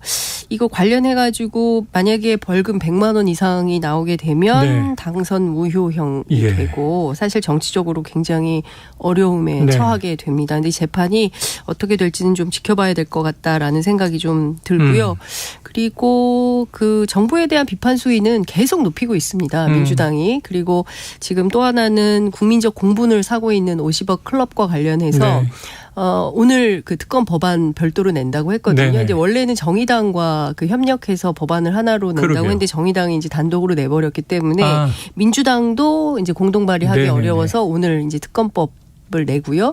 그래서 오늘 제가 급하게 또 최영일의 시사본부 오면은 항상 사실 확인을 발로 뛰어서 확인을 해야 되잖아요. 그래서 이은주 정의당 원내대표하고 제가 만나기도 하고 통화도 했습니다. 그런데 그 국민의힘도 내라. 기왕에 이렇게 된 거. 각각 내라. 네, 그래서 정의당 안, 민주당 안, 그리고 국민의힘 안 세 안을 병합 심사를 해서 국회 법사위 차원에서 어떤 것이 가장 합리적이고 좋은지에 대해서 안건 논의를 해보자라는 입장을 그렇게 하고 있습니다. 근데 지금 사실 그 2, 4, 6, 8 그리고 9월의 정기국회는 이제 자동으로 가야 되고요. 3, 5, 7, 9는 실제로 여야 양당 간에 합의를 해서 의사일정을 정하게 돼 있어요. 그러나 상임위는 계속 열 수 있기 때문에 어찌됐든 이 법안과 관련해서는 상임위 차원에서 구체적이고 직접적으로 좀 논의를 해보자라고 하니까요. 실제로 이 논의가 어느 정도로 진전될지는 좀 지켜봐야 될 것 같고 민주당에서는 김건희 여사 특검법 이것도 하자라고 주장을 하고 있습니다. 그런데 정의당 이은주 의원은 그래서 김건희 특검법은 어떻게 하실 겁니까? 네. 하시는 걸 볼 때 명확한 답은 하지 않고 계속적으로 정의당은 수사 촉구하겠다 이런 입장을 밝혔습니다. 알겠습니다. 수사 촉구는 하고 있는데 수사에 또 정황은 없기 때문에 시간이 흘러가면 어떻게 될 것인가 정의당의 입장도 주목이 되고요. 이제 좀 취재를 해오시니까 이해가 됐네요. 민주당이 왜 단독 발의했지 그랬더니 정의당은 먼저 발의했고 냈어요. 그 이후에 두 번째가 민주당입니다. 자, 이런 와중에 민주당 내부가 시끌시끌한데 그러다 보니 민주당의 청원 게시판이 있어요. 국민응답센터. 여기 보니까요. 박지원 전 비대위원장, 공동비대위원장, 출당 권유 및 징계 요구. 또 이낙연 전 대표 영구 제명 요구. 무섭습니다. 이 두 청원에 대한 동의가 5만을 넘겼어요. 당이 공식 입장을 밝혀야 하는 상황이 됐고 자, 그 뒤로 이어지는 게 체포동의안 찬성 의원 명단 공개. 이 대표에 대한 추가 체포동의안의 전면 거부 당론 채택. 자, 민주당 입장 어떻게 나올 것 같으세요? 제가 오늘 이 곤란한 상황들에 대해서 민주당의 입장은 무엇인지 확인을 또 해서 와야 되잖아요. 그래요. 또 취재를 했죠. 그래서 문진석 전략기획위원장에게 전화를 걸었습니다. 이 많은 이슈들에 대해서 어떻게 하실 겁니까? 라고 물었더니 이거 어떻게 하겠어요. 한숨부터. 실제로 한숨부터 쉬면서 박지원 위원장 출당 권유 징계 요구 이 문제를 이게 해당 행위는 아니기 때문에 판단하기가 좀 어렵지 않겠냐. 그리고 이낙연 전 대표의 경우에 지금 상임 고문인데 그 영구 제명을 어떻게 할 수 있겠냐. 사실은 상당히 이제 곤란한 상황이다라는 얘기를 하고 있습니다. 그 당 지도부도 마찬가지의 고민을 좀 하고 있는 것 같고요. 어찌됐든 지금 당원들의 요구에 대해서 지도부가 답변을 해야 되는데 어떤 답변을 할지 좀 지켜봐야 될 것 같다라는 생각이 좀 들고요. 특히 이 체포동의안 찬성 의원 명단을 공개해라라는 부분과 관련해서는 사실 이게 국회법상 확인이 불가합니다. 그러니까 왜냐하면 비밀 무기명 투표이기 때문에 누가 어떤 것을 색출해내야 되거든요. 다 조사해서 당신 뭐 찍었어 이렇게 얘기를 뭐라고 썼어라고 확인을 해야 되는데 이렇게 하면 이게 인민재판식으로 가는 거 아닙니까? 그래서 사실 당에서 이렇게 하기는 굉장히 어려울 것 같아요. 다만 제가 취재한 바에 따르면 이재명 대표에 대한 추가 체포동의안 전면 거부 당론 채택은 사실로 굳어져 가는 것 같습니다. 그래요? 네, 실제로 지도부에서도 그렇고 소위 친명계 의원들을 직접적으로 취재를 해보면 이번에는 아예 당론으로 거부 입장을 정하고 그리고 불출석하는 방안도 생각해 봐야 된다라는 얘기를 하고 있습니다. 그런데요, 또 취재를 했더니요, 실제로 이런 방침을 정한다 하더라도 국회법에 따르면 다음 회기에 이 안건이 자동 부의되는 방식이에요. 그렇죠. 그러니까 이 안건이 사라지는 것이 아니라 해결되는 게 아니고 해결되는 게 아니라 다음 차순에 계속 이게 넘어가서 이 안건이 살아 있어서 결정은 해야 되는 언젠가는 그렇습니다. 그렇기 때문에 계속 미뤄둘 수 없는 상황이다라는 것이고요. 또 하나 비명계에서는 이런 주장도 합니다. 아니 그래도 명색이 우리 당이 국회 다수당인데 대표의 거취 문제를 가지고 표결 불참이라는 방식으로 당론을 정하는 것이 과연 정치적으로 옳은 것이냐. 우리는 이 문제를 좀 생각을 해봐야 된다. 국민 앞에 우리가 이것이 떳떳하고 자랑스러운 일인지 우리가 답변할 수 있어야 된다. 그렇지 못하다고 한다면 내부에서 상당한 수의 절차를 밟아야 된다. 이렇게 얘기하고 있습니다. 방법론으로는 이게 뭐 당장 효과가 있을지 모르겠지만 이게 지속됐을 때 국민들이 어떻게 보느냐 이게 제일 중요한 대목이겠죠. 그렇습니다. 자, 이재명 대표 본인입니다. 이 명단을 만들어 공격하는 행위는 당의 단합에 도움이 되지 않는다. 좀 자제하자는 입장을 밝혔습니다만 강성 지지층의 이른바 색출 작업 계속 이어지는 것 같습니다. 이상민 의원이요. 양심의 자유에 반하는 것이다. 민주주의 가치를 최우선으로 여기는 민주당에서 이런 정치 문화가 있어서는 안 된다 하는 말을 하기도 했는데 자, 내부 분위기 지금 어떻게 좀 읽고 계세요? 내부 분위기가 상당히 출렁이고 있어요. 그러니까 실제로 이상민 의원도 국회 본회의장에 있을 때 저하고 통화를 했었는데요. 이게 충격이라는 거예요. 많으면 한 10명 정도 나오지 않을까 생각했는데 이게 37명까지 늘어날 거라고는 상상을 못했는데 굉장히 놀랍다. 그리고 누가 그랬어 이렇게 찾아 지금 막 명단 막 돌아다니지 않습니까? 그렇죠. 낙선 운동 해야 된다 이런 이제 주장도 나오고 있는데 이렇게 되면 우리 당이 상당히 앙상해진다. 스스로 소수파의 길로 전락할 수 있다. 그리고 이렇게 되면 민주당이 분열하게 되는데 분열은 공멸 라는 생각이 당내에 실제로 있습니다. 그렇다면 어떻게 할 것이냐가 굉장히 중요한 의제가 되는데요. 오늘 아침에 제가 이상민 의원하고도 통화를 했습니다만 사실 말하고 있는 이상민 조응천은 당의 주류도 아니고 그리고 무슨 개파가 없다. 무개파 정치인이다.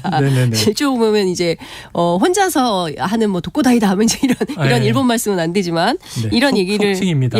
세칭 이런 표현을 쓰는데요. 그런데 실제로 침묵하고 있는 다수가 무슨 생각을 하는지를 사실은 잘 살펴봐야 된다. 그렇기 때문에 지금 물밑에서 진행되고 있는 논의가 어떤 것인지 그 흐름을 당 지도부가 잘 들여다봐야 된다. 이런 조언을 하고 있습니다. 그래요. 자, 사태가 이렇게 커진 이유는 제가 보기엔 간단합니다. 체포동의안 표결 결과가 워낙 예상 밖이었기 때문에 맞습니다. 근데 이게 뭐 이른바 색출해서 부표 던진 의원만 민주당입니다. 뭐 이렇게 강성 지지층 입장을 얘기하면 138석으로 줄어들잖아요. 민주당이. 과반도 안 돼요. 예. 자, 이 결과에 대한 분석은 뭐 그동안 많이 얘기했으니까 넘어가도록 하는데 네. 자, 어제 MBN 보도 또 오늘 경향신문 보도 민주당 혁신위원회 문건이 공개됐더라고요. 네. 권리당원의 영향력이 커지는 방향으로 논의 중이다. 이렇게 될까요? 혁신위에서 활동하고 있는 의원들을 2명 전화 인터뷰를 네네네. 오늘 아침에 했습니다. 그 결정된 것은 아니다. 그리고 사실 그냥 의제로 올라온 수준이고, 그러니까 안건 토의하려고 만든 건데 이게 이제 언론에 이제 그 보도가 되면서 네네네. 문제가 좀 되고 있는데 실제로 이대로 갈 가능성은 높지 않다라고 보고 있는 것 같습니다. 네.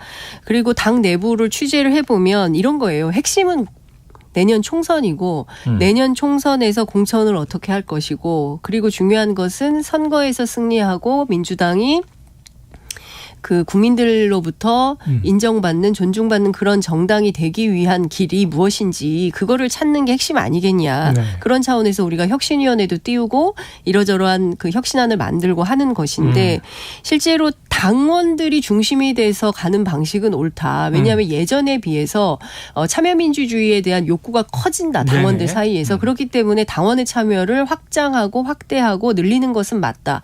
그러나 이 참여민주주의와 앞서 말씀드린 대로 어떤 누군가를 색출해서 혼내주고 야단치는 네네네. 인민재판식의 방식은 구분되고 정리되어야 되는 거 아니냐라는 내부의 그 고민들이 있습니다. 그래서 실질적으로 그런 부분들을 잘 걸러내는 노력, 이것도 당에서 당 지도부가 해야 되는 역할이다, 이렇게 보고 있는데요. 민주당 내부는 현재 취재를 해보면 딜레마적 상황에 빠져 있는 것 같아요. 네네. 그러니까 일부는 이재명 대표가 이제 스스로 결단을 해야 될 때 아니냐라고 판단하는 분들이 계시는 거고요. 네. 그리고 일부는 이재명 대표 중심으로 똘똘 뭉쳐서 우리가 이 험난한 난관을 헤쳐나가서 마침내 총선 승리의 드라마를 써야 된다, 이렇게 주장을 하는 것이고, 어찌 보자면 그것이 이제 팽팽하게 맞서고 있는 이런 상황인데, 딜레마적 상황은 이런 겁니다. 그러면 이재명만으로 되냐 선거 승리가. 그렇지 않다. 그러면 이재명을 빼면 되냐. 그것도 아니다. 네. 그러면 우리는 어떻게 할 것인가. 이 상황에 막혀 있는 것 같아요. 네네. 그런데 그 상황과 관련해서 제가 여러 뭐 초선, 재선, 3선 그리고 다선 의원들 이제 다 뭐 취재를 해보면 아직까지는 특별한 답을 못 찾고 네네. 있는 분위기다. 지금까지는 조금 더 확장된 논의가 좀 필요한 이런 상황이 아닌가 싶습니다. 딜레마를 딱 정리해 주셨네요. 이재명만으로 어렵다. 그런데 이재명을 빼도 어렵다. 그렇죠. 어떻게 할 것인가. 네. 자, 이게 민주당이 지금 당면한 상황으로 정리해 주셨어요. 자, 이제 그러다 보니까 이게 궁금한 대목이에요. 네. 지금 모 언론에 따르면 이재명 대표는 영장심사에 나갈 생각 없다. 그렇다고 사퇴 의사도 없다. 자, 옥중 공천도 불사할 것이다. 만약에 이제 구속이 된다면 가정이죠. 이런 생각을 가지고 있다라고 이제 전하더라고요.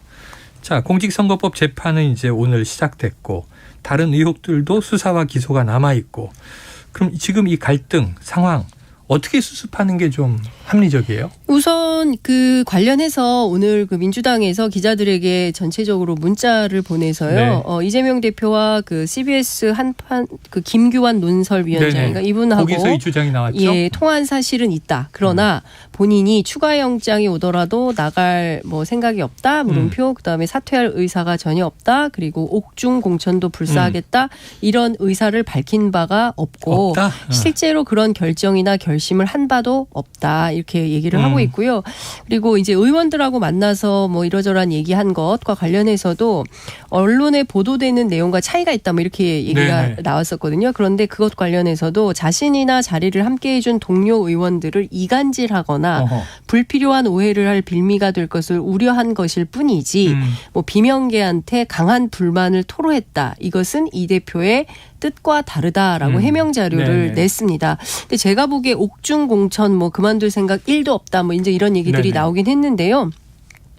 이것은 다소 좀 부풀려진 측면이 있어 보이고요. 실제로 이 언론인과의 과정에서 들었기 때문에 얘기를 한 것일 수도 있지만 또 이재명 대표 입장에서는 이게 그렇지 그렇지 않다고 얘기를 하고 있기 네네네. 때문에 이 진실 게임의 최후가 어떻게 될지는 좀 지켜봐야 될 것 같습니다. 그래요. 알겠습니다. 뭐 우리가 딱 확정 짓기는 어렵겠죠. 네. 어떻게 앞으로 전개될지 또 가변적인 상황이 많으니까요. 다만 이제 민주당 사정을 잘 알고 있는 전략가들을 제가 취재를 네네. 했는데요. 이 이제 부결 이후에 취재를 했는데 대체로 분위기나 반응이나 방향은 이재명 대표가 바로 대표직에서 사임하거나 뭐 이런 것은 정치적으로 옳은 수도 아니고 네네. 그리고 그 길이 민주당에게 도움된다고 볼 수도 없다. 다만 중요한 것은 여러 가지 상황, 뭐 당의 지지율, 오늘 뭐 갤럽 조사도 나왔습니다만 여러 가지 상황으로 보아할 때 민주당이 굉장히 어려워진다면 이재명 대표 스스로 판단하고 결정하지 않겠냐. 그때까지 네네.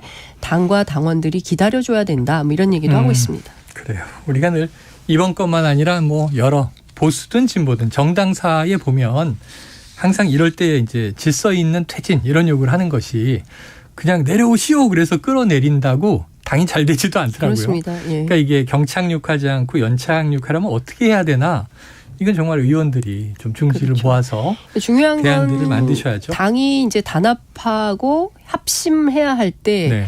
뭐 이러저러한 이유로 갈라서기 시작하면 그때부터는 정말 추락하는 것엔 네. 날개가 없거든요. 그래요. 그렇기 때문에 그 점을 민주당이 잘 판단해야 될 것 같습니다. 알겠습니다. 이번엔 또 여당으로 날아가 보죠. 여당 다음 주에 전당대회 닥쳐왔습니다. 네. 38 국민의힘 전당대회 오늘로 D-5 이렇게 됐어요. 네. 막판 표심을 얻기 위해서 뭐 오전부터 캠프마다 이제 정말 바빠졌는데 자, 안철수 후보 단일화 1주년 기자회견입니다. 대한민국의 역사를 바꾸지 않느냐. 정권 창출에 기여했다. 자, 유난연대는 당시의 역사적 사실 아니겠느냐. 이 대통령실을 향한 메시지를 네. 냈습니다. 대통령실은 대통령실 끌어들이지 말라고 여러 번 호소했다. 좀 불쾌감을 표한 것으로 알려졌는데요. 막판의 전략을 바꾼 건가요? 오늘부터 세게 나간대요. 오늘부터 세게 간다? 그래서 아니 여태 하다가 왜 오늘부터 세게 나가냐 했더니 이제 닷새 남았으니까 네. 세게 나가는데 이런 겁니다. 한식에 주구나 청명에 주구나. 아. 굶어 주구나 얼어 주구나. 네네. 죽는 것은 마찬가지다. 그렇기 때문에 막판에 갔을 때는 비윤계라도 챙겨서 가야 된다라는 입장인 것 같아요. 그래서 어찌됐든 오늘부터 세게 나간다라는 것이고요. 네. 앞서 말씀해 주신 대로 실제로 단일화를 누가 했냐. 누가 정권 교체 1등 공신인가를 네. 강조를 하고 있습니다. 아하. 본인 스스로 자꾸 정체성의 의심을 제기를 하면서 그야말로 단일화의 역사적 의미를 깎아내리는 일부 세력이 있다라고 이제 주장을 하면서요. 이런 흑색 선전이 매우 참담하다 이런 주장을 했습니다. 아무리 정치가 냉혹해도 그렇지 어떻게 이렇게 조변 석계를 할 수 있냐? 이렇게 얘기를 하면서 끝에는 이런 얘기를 했습니다. 그럼에도 불구하고 나는 윤심은 없다는 대통령실의 발언 그리고 대통령을 믿는다. 라고 얘기를 했습니다. 그래. 그러니까 그동안 그 안철수 후보 캠페인에 대해서 조금 확실한 개혁 노선을 긋고 비윤이든 반윤이든 노선을 분명히 하면 표가 결집할 텐데 아무 일도 하지 않으면 아무 말도 하지 않으면 아무 일도 네네. 일어나지 않는다라든가 뭐 윤핵관이라는 단어를 쓰지 말라든가 이런 등등의 대통령실의 요구에 굴복하는 양상을 보이면서 네. 사실 중간표가 많이 떨어져 나갔다는 네네네. 분석들이 나오고 있습니다. 그게 이제 천하람 후보로 흘러간다. 또 일부는 김기현 캠프로 간다. 뭐 이제 이런 분석들이 나오고 있는 건데요. 이제 와서 이런 전략을 하고 있기 때문에 선거 막판 닷새를 앞두고 이런 노선 변경이 네. 안철수 후보가 열세로 몰린 이 상황을 타개할 수 있는 핵심 변수가 될지 이것은 좀 지켜봐야 될 것 같다라는 생각이 좀 듭니다. 특히 이제 중도 확장 전략, 수도권 공세 굉장히 중요하게 얘기를 했는데 실제로 잘 안 먹혔습니다. 네. 예, 그래서 이게 어떻게 될지 좀 봐야 될 것 같다는 생각이 좀 듭니다. 그래요. 전당대회는 D-5지만 투표는 내일부터 시작이기 때문에 그러니까요. 토일 월화 사실 나흘 오늘 동안 오후에 있을 TV 토론 마지막이죠. 굉장히 중요한 포인트가 네. 될 것 같고요. 여기서 어떻게 되는지 좀 지켜봐야 되겠습니다. 알겠습니다. 네. 자, 지난 1일 세계일보 보도로 알려진 내용인데요. 경기도의 한 당협기획국장 명의로 김기현을 찍어달라 이런 문자가 보내졌다는 사실이 그러니까요. 예, 전해졌어요. 안철수 캠프 측은 이거 당 선관위에 당원 명부 유출 의혹 진상조사와 관계 법령에 따른 조치를 촉구했는데 이거 불법성이 드러나면 좀 큰 문제 아닙니까?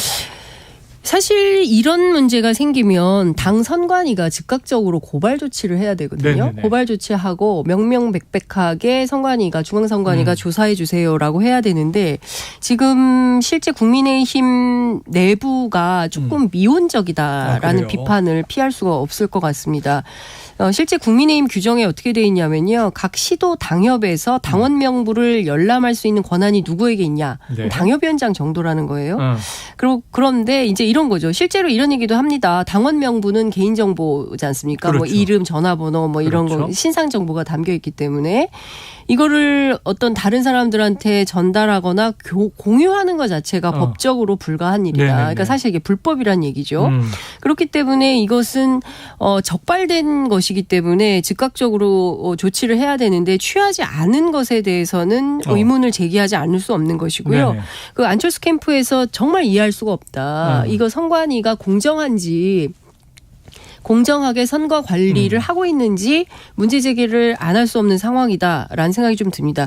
예컨대 이런 일이 민주당 안에서 있었다. 아마 난리 났을 겁니다. 네네네. 근데 국민의힘 그냥 지금 이렇게 저렇게 흘러가고 있는 분위기여서 이 또한 좀 새로운 분위기다. 이렇게 볼 수 있을 것 같습니다. 그래요. 자, 이준석 전 대표도 막판 지지 호소 기자회견을 열었더라고요. 네. 그런데 지금 상황을 이제 소설 우리들의 일그러진 영웅에 비유했는데 이게 저희 때는 소설도 베스트셀러였고 영화도 유명했고 한데 네.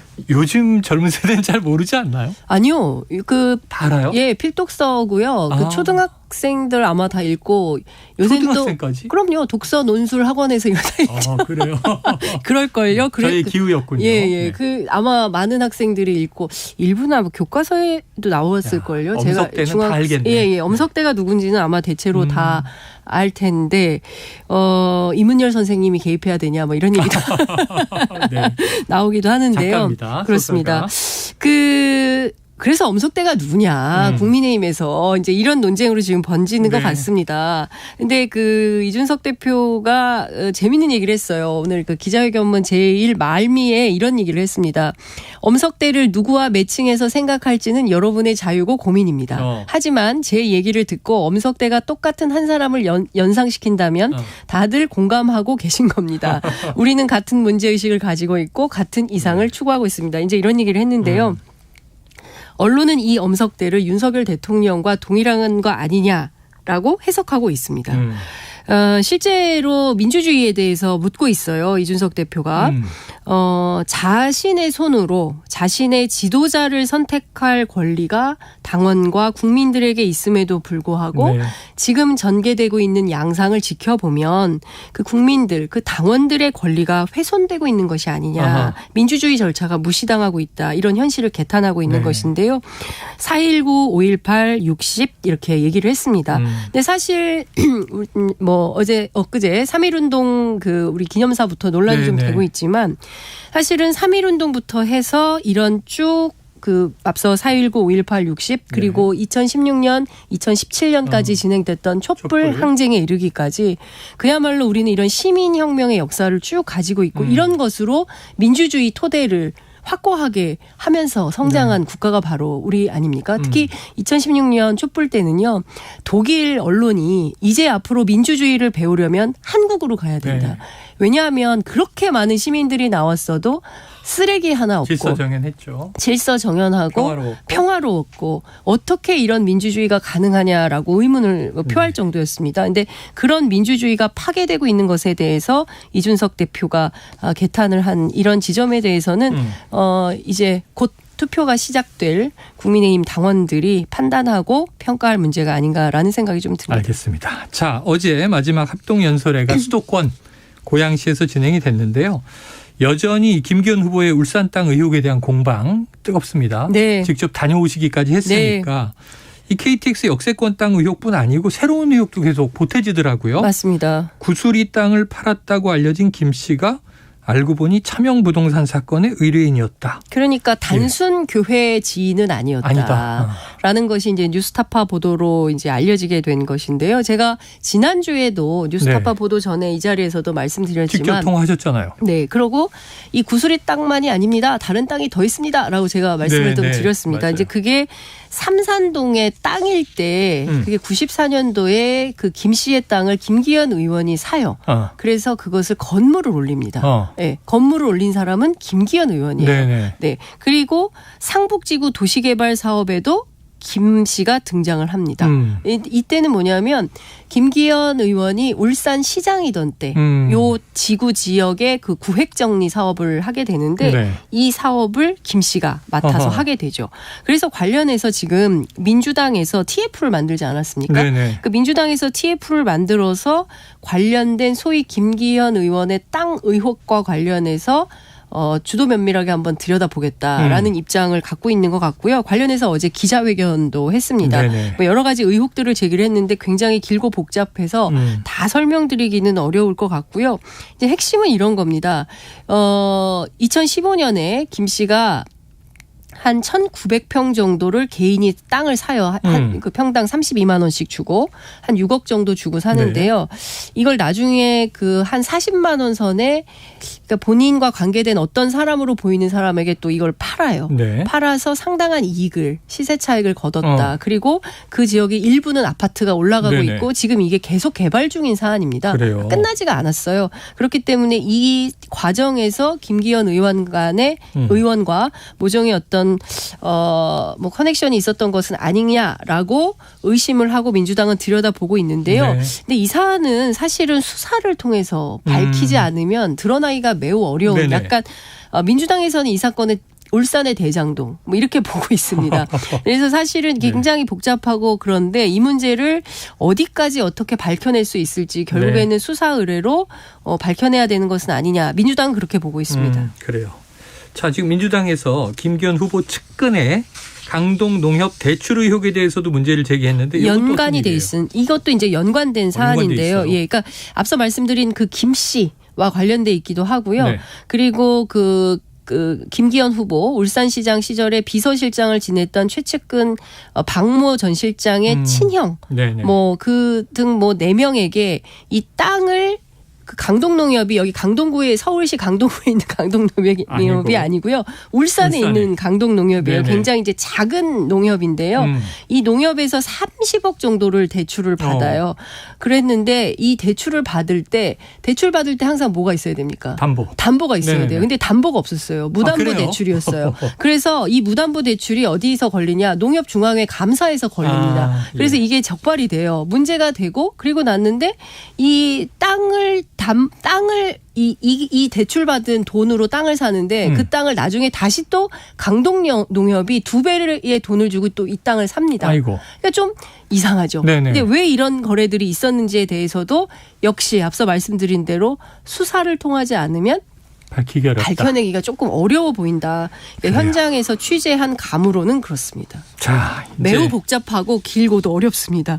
그래서 또 뭐 안 그래도 당내 지금 황교안, 안철수 두 후보 민주당의 양이원영, 황운하 의원을 상대로 수사 의뢰를 했으니까 뭔가 좀 속 시원하게 본인이 억울한 대목도 그렇고 밝혀졌으면 하는 생각이고요. 자, 오늘 잠시 뒤에 5시 20분 마지막 TV 토론이 있습니다. 내일 투표 들어가기 전에 뭐 사실상 이제 마지막 이벤트인데 마지막 관전 포인트를 뭘로 좀 짚어주시겠어요? 저는 역시 황교안 캠프에서는 땅 문제를 집중적으로 제기하겠다고 하고요. 오늘까지. 네. 그리고 이제 안철수 후보는 그 단일화와 연대에 대해서 묻겠다는 전략이고요.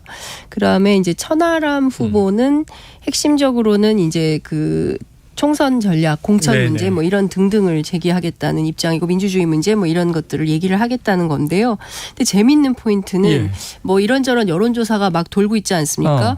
근데 그 사자 대결에서 누구도 50%를 넘지 못한다는 얘기가 나오고 네네. 있습니다. 근데 김기현 캠프에서는 아니다. 50% 넘는다라고 주장을 하고 있고요.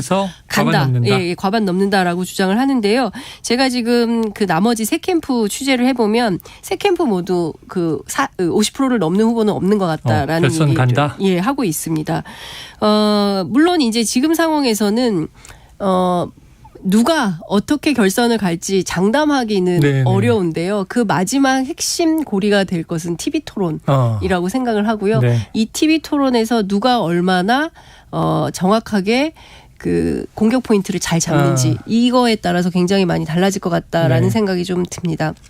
중요한 포인트 중에 하나는요. 지금 어쨌든 이 선거는 조직된 당원 투표냐 아니면 조직되지 않았지만 이준석 대표 이후에 들어온 개혁보수 입장을 지지하는 그런 당원들이 이기느냐 이런 차원에서 결판이 나지 않을까 싶습니다. 그래요. 그동안 뭐 워낙 당원 또 숫자가 많아졌다. 네. 지금 그 결과를 과거 방식으로 조직으로는 뭐 지금 재단하기 어렵다 이런 얘기들 했으니까 지켜보도록 하죠. 아마 다음 주에 또 전당대회 총 분석을 한번 해주셔야 될 것 같습니다. 네. 야 오늘 굉장히 여러 가지 현안 다 짚었네요. 네, 거의 막 뉴스 버라이어티 쇼 비슷하게. 거의 그렇게 됐어요. 이게 프로그램 속의 프로그램이에요.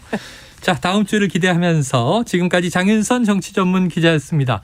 그런데요 지금 청취자 정혜진님 장윤선 기자님 이번에 중학교 입학하는 제 딸도 좋아하는 기자님이에요.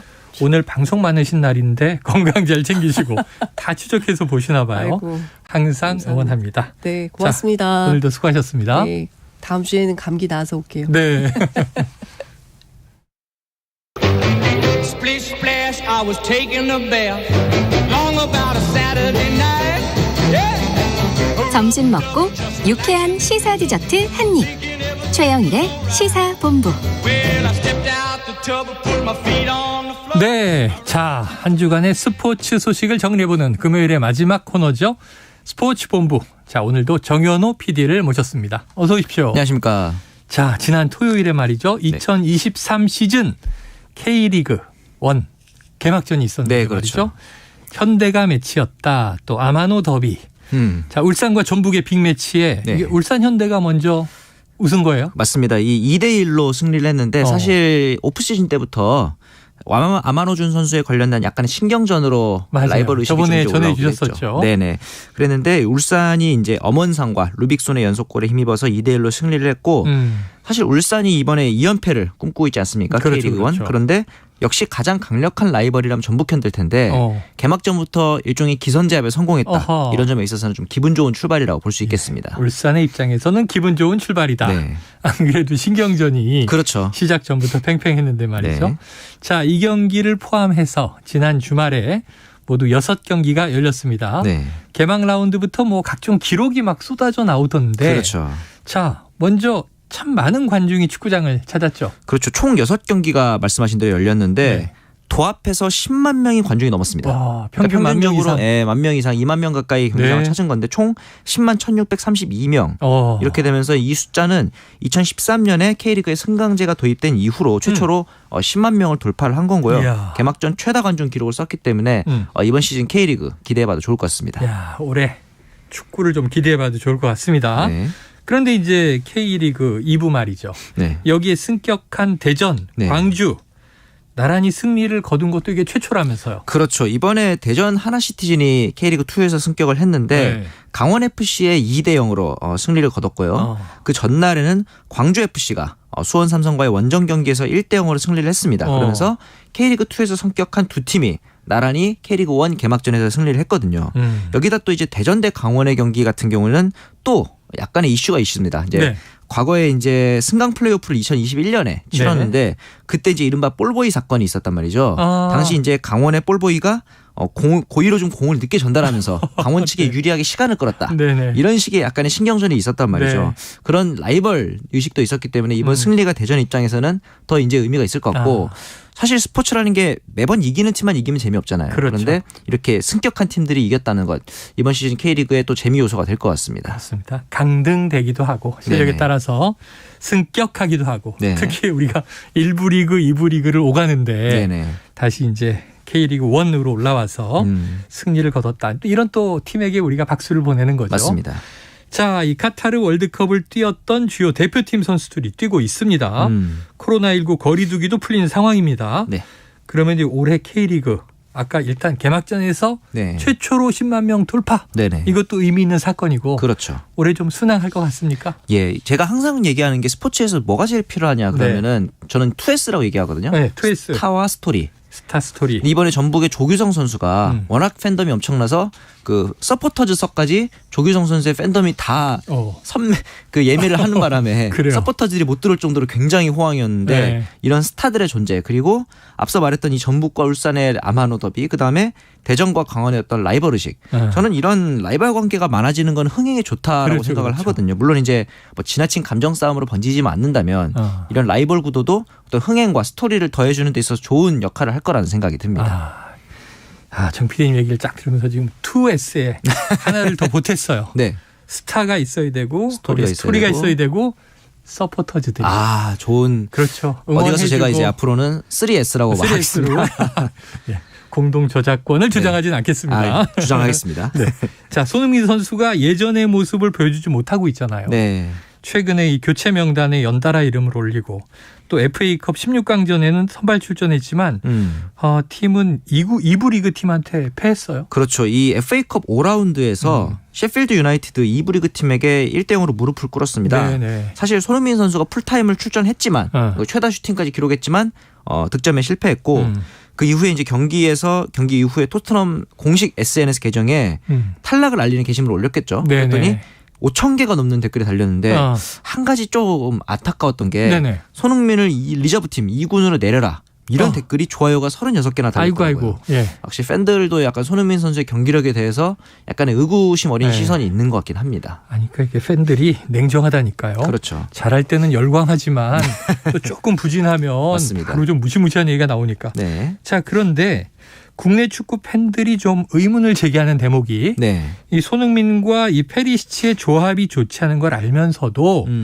왜 토트넘 이 코치진이 이 둘을 묶어서 출전 또는 교체를 시키는 것이냐 이런 의문을 제기하던데 맞습니다. 타당하다고 생각이 되나요? 네, 그렇죠. 왜냐하면 이 페리시치 같은 경우 왼쪽 윙백 즉 수비수 자리고요. 네. 손흥민 선수 같은 경우 왼쪽 윙포워드 자리인데 공격수 네. 자리인데 두 선수 다 측면 돌파 그리고 이제 패스보다는 드리블 돌파 및 이제 침투를 즐기는 타입이다 보니까 네네. 동선이 겹쳐요. 둘 다 공격적인 성향이라는 거죠. 그래서 과거에 페리시치 선수가 왼쪽 라인에서 굉장히 컨디션이 좋은 날 손흥민 선수의 움직임을 보면 거의 수비형 미드필더까지 내려와 있단 말이죠. 이런 부분에 있어서는 사실은 이제 토트넘 입장에서도 물론 이제 주전 상황상 페리시치랑 손흥민을 공존시켜야만 하는 상황인데 제 생각에는 이런 경우에는 좀 스위칭을 준다든가 좀 더 스위칭을 다변화하면서 손흥민 선수가 오른쪽으로 이렇게 스위칭하는 플레이를 많이 가져가면 어떨까라는 생각도 좀 들었습니다. 자, 손흥민 선수 좀 고민을 하고 연구를 해서 본인의 이제 어떤 역량이나 위치를 또 확장해야 되겠지만 코치진은 왜 이러는 걸까요? 이건 뭐 당연히 스쿼드 사정상 왼쪽 윙백 그리고 왼쪽 윙포워드로 나올 수 있는 선수가 제한적이다 보니까 그래서 그런 상황이 되는 거긴 하겠죠. 알겠습니다. 자, 이 토트넘이 손흥민의 경쟁자를 영입할 수도 있다. 네. 이런 소식이 또 솔솔 들려오더라고요. 자, 결국은 이 어찌 보면 좀 위기의 상황. 손흥민 선수가 실력을 스스로 입증해야 되는 거 아니겠습니까? 그렇죠. 사실 지금 이 영입 리슈가 나오고 있는 마노르 솔로몬 선수, 풀럼의 공격 자원인데 이 선수 같은 경우에는 지금 이제 풀럼에서 인대 선수로 뛰고 있는데 원 소속 팀이 우크라이나에 있는 샤흐타르 도네스크입니다. 그래요. 이 지금 상황상 이 재계약이 사실상 불가능하거든요. 워낙 우크라이나 내전이 장기화되고 있어서 이런 상황이다 보니까 솔로몬 선수를 계약이 만료되어서 이적료 없이 데려올 수 있는 상황이거든요. 그런데 솔로몬 선수가 물론 최근에 풀럼에서 좋은 모습을 보이고 있긴 하지만 손흥민 선수와 경쟁을 하기엔 아직까지 그 네임밸류 차이가 좀 있다고 생각은 듭니다. 그래서 차이가 있다. 네, 그래서 이제 포지션 경쟁을 물론 하긴 할 겁니다. 왜냐하면은 솔로몬 선수도 왼쪽 측면이 주 포지션이다 보니까. 그러나 손흥민 선수가 뭐 벤치로 밀려난다든가 클래스에 있어서 조금 악영향을 받는다. 그 정도까지의 영향은 아니지 않을까라고 아직까지는 생각이 들고요. 아직까지는 차이가 있다. 하지만 그럼에도 불구하고 누구든 항상 1인자의 자리는 또 치고 올라올 수 있는 거죠. 팀 입장에서는 이제 조금이라도 기존 선수가 부진하다면은 경쟁 유발이라든가 혹시 모를 대비를 해야 하는 상황이긴 하죠. 자, 우리는 손흥민 선수의 멘탈 실력 늘 믿고 있으니까 이번에 위기를 돌파하리라 기대해보고요. 자, 지난주 이 시간에 바로 요 얘기를 전해주시는 걸로 시작을 했는데 결국 이제 클린스만 감독 축구 국가대표팀 감독으로 최종 결정이 됐습니다. 그렇죠. 설명해 주신 게 딱 맞았고요. 그런데 이 축구협회가 클린스만을 선택한 이유로 한국 축구에 대한 관심, 또 인간적인 면모 이렇게 꼽았는데 뭐 저는 그런가 그랬는데 의구심이 커지고 있다는 건 무슨 사실 얘기예요? 이제 국가대표 감독을 뽑을 때 뭐 인간적인 면모, 사람이 좋아서 그리고 이제 한국 축구를 사랑해서 그런 이유로 뽑자면은 팬들이 더 많겠죠. 근데 이제 이 멜러 기술위원장이 그 기존 마지막 회의 때 했던 이야기는 5가지 항목을 얘기했습니다. 전문성, 경험, 동기부여, 팀워크, 그리고 환경적인 면을 얘기했는데 막상 감독 선임 이후의 기자회견에서는 인간적인 면모라든가 한국 축구에 대한 관심이 많았다. 이렇게 언급을 하니까 팬들 입장에서는 그렇게 아니라 좀 더 전문적인 영역을 설명을 해줘야 납득을 하는 거 아니냐. 또 이제 한간에서는 어떤 얘기가 나오냐면은 이 정몽규 대한축구협회장이 좀 이름값을 중시한다라는 이제 의견도 있어요. 지금 모기업인 부산 아이파크의 감독 선임 시도 과거에 이런 부분을 좀 중요시했다라는 이제 의견도 있었고, 그래서 클린스만이라는 빅네임에 약간 끌린 것이 아니냐. 그리고 독일 축구협회가 클린스만에게 계약 연장을 제시한 적도 있었는데 일을 너무 많이 했다. 지난 2년간 라고 하면서 거절을 했단 말이죠. 이 얘기는 뭐냐면은 2년이 길다는 얘기는 오랜 기간 프로젝트를 맡을 수 있는 사람일까? 클린스만이라는 감독이 지금 대한축구협회 계약 기간이 다음 월드컵까지이기 때문에 4년 가까이 되거든요. 이 장기간의 프로젝트를 과연 어떻게 이끌 수 있을지 이 부분에 대한 우려도 좀 있습니다. 그러네요. 지금 얘기를 듣고 나니까 그런 면에서 의구심이라는 거구나. 자, 한국 축구에 대한 관심, 사랑 혹은 뭐 인간적인 면모 이건 과거에 이제 2002년 히딩크 감독 때처럼 성공하고 난 다음에는 이런 게 미담이 될 수 있지만 성공하고 나면 다 관심 있어 보이고 사랑해 보이고 그런 거죠. 근데 이게 선발의 이유인가 이렇게 의문을 제기했습니다. 자, 이 와중에 슈틸리케 전 감독이요, 독일 매체와의 인터뷰에서 한국 축구에 대해서 좀 특이한 진단을 내렸다고 하는데 무슨 얘기예요? 그러니까 좀 당황스러운 얘기를 했어요. 뭐냐면 분단 국가라서 축구할 때 창의성이 부족하다. 이게 무슨 말인가? 그러니까 이제 무슨 얘기냐면 남북 사이 평화 협정이 이루어지지 않아서 한국이라는 나라가 줄곧 경계 태세에 있다. 그래서 뭔가 축구를 볼 때도 국민들의 기질도 반영되어 있다.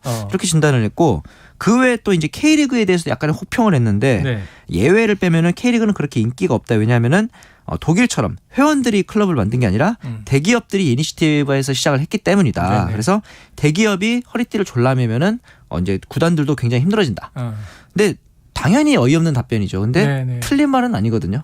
대기업 구조의 지배하에 있는 K리그라는 게 맞는 말인데, 이 슈틸리케 감독의 말을 반격하려면은 결국은 우리가 K리그를 더 사랑해주고 그렇지 않다라고 반증을 해주면 된다라는 생각은 듭니다. 그래요. 그게 우리가 늘 얘기했던 이제 리그가 많고 클럽 축구의 풀이 넓은 상태에서 올라오는 게 아니라 지금까지 우리 대부분 스포츠가 엘리트 스포츠잖아요. 맞습니다. 하향식의 느낌이 좀 있었죠. 그러니까 이런 꼬집음은 뭐 전 받아들일 수 있겠지만 분단 국가라 창의력이 부족하다면 너무 어이없는 말을 어떻게 반격해야 될지도 모르겠어요. 독일 출신 감독인데 맞습니다. 그럼 독일도 분단 국가였는데 서독 축구가 엉망이었단 말입니까? 그 당시 우승도 하고 그랬는데 그러니까요.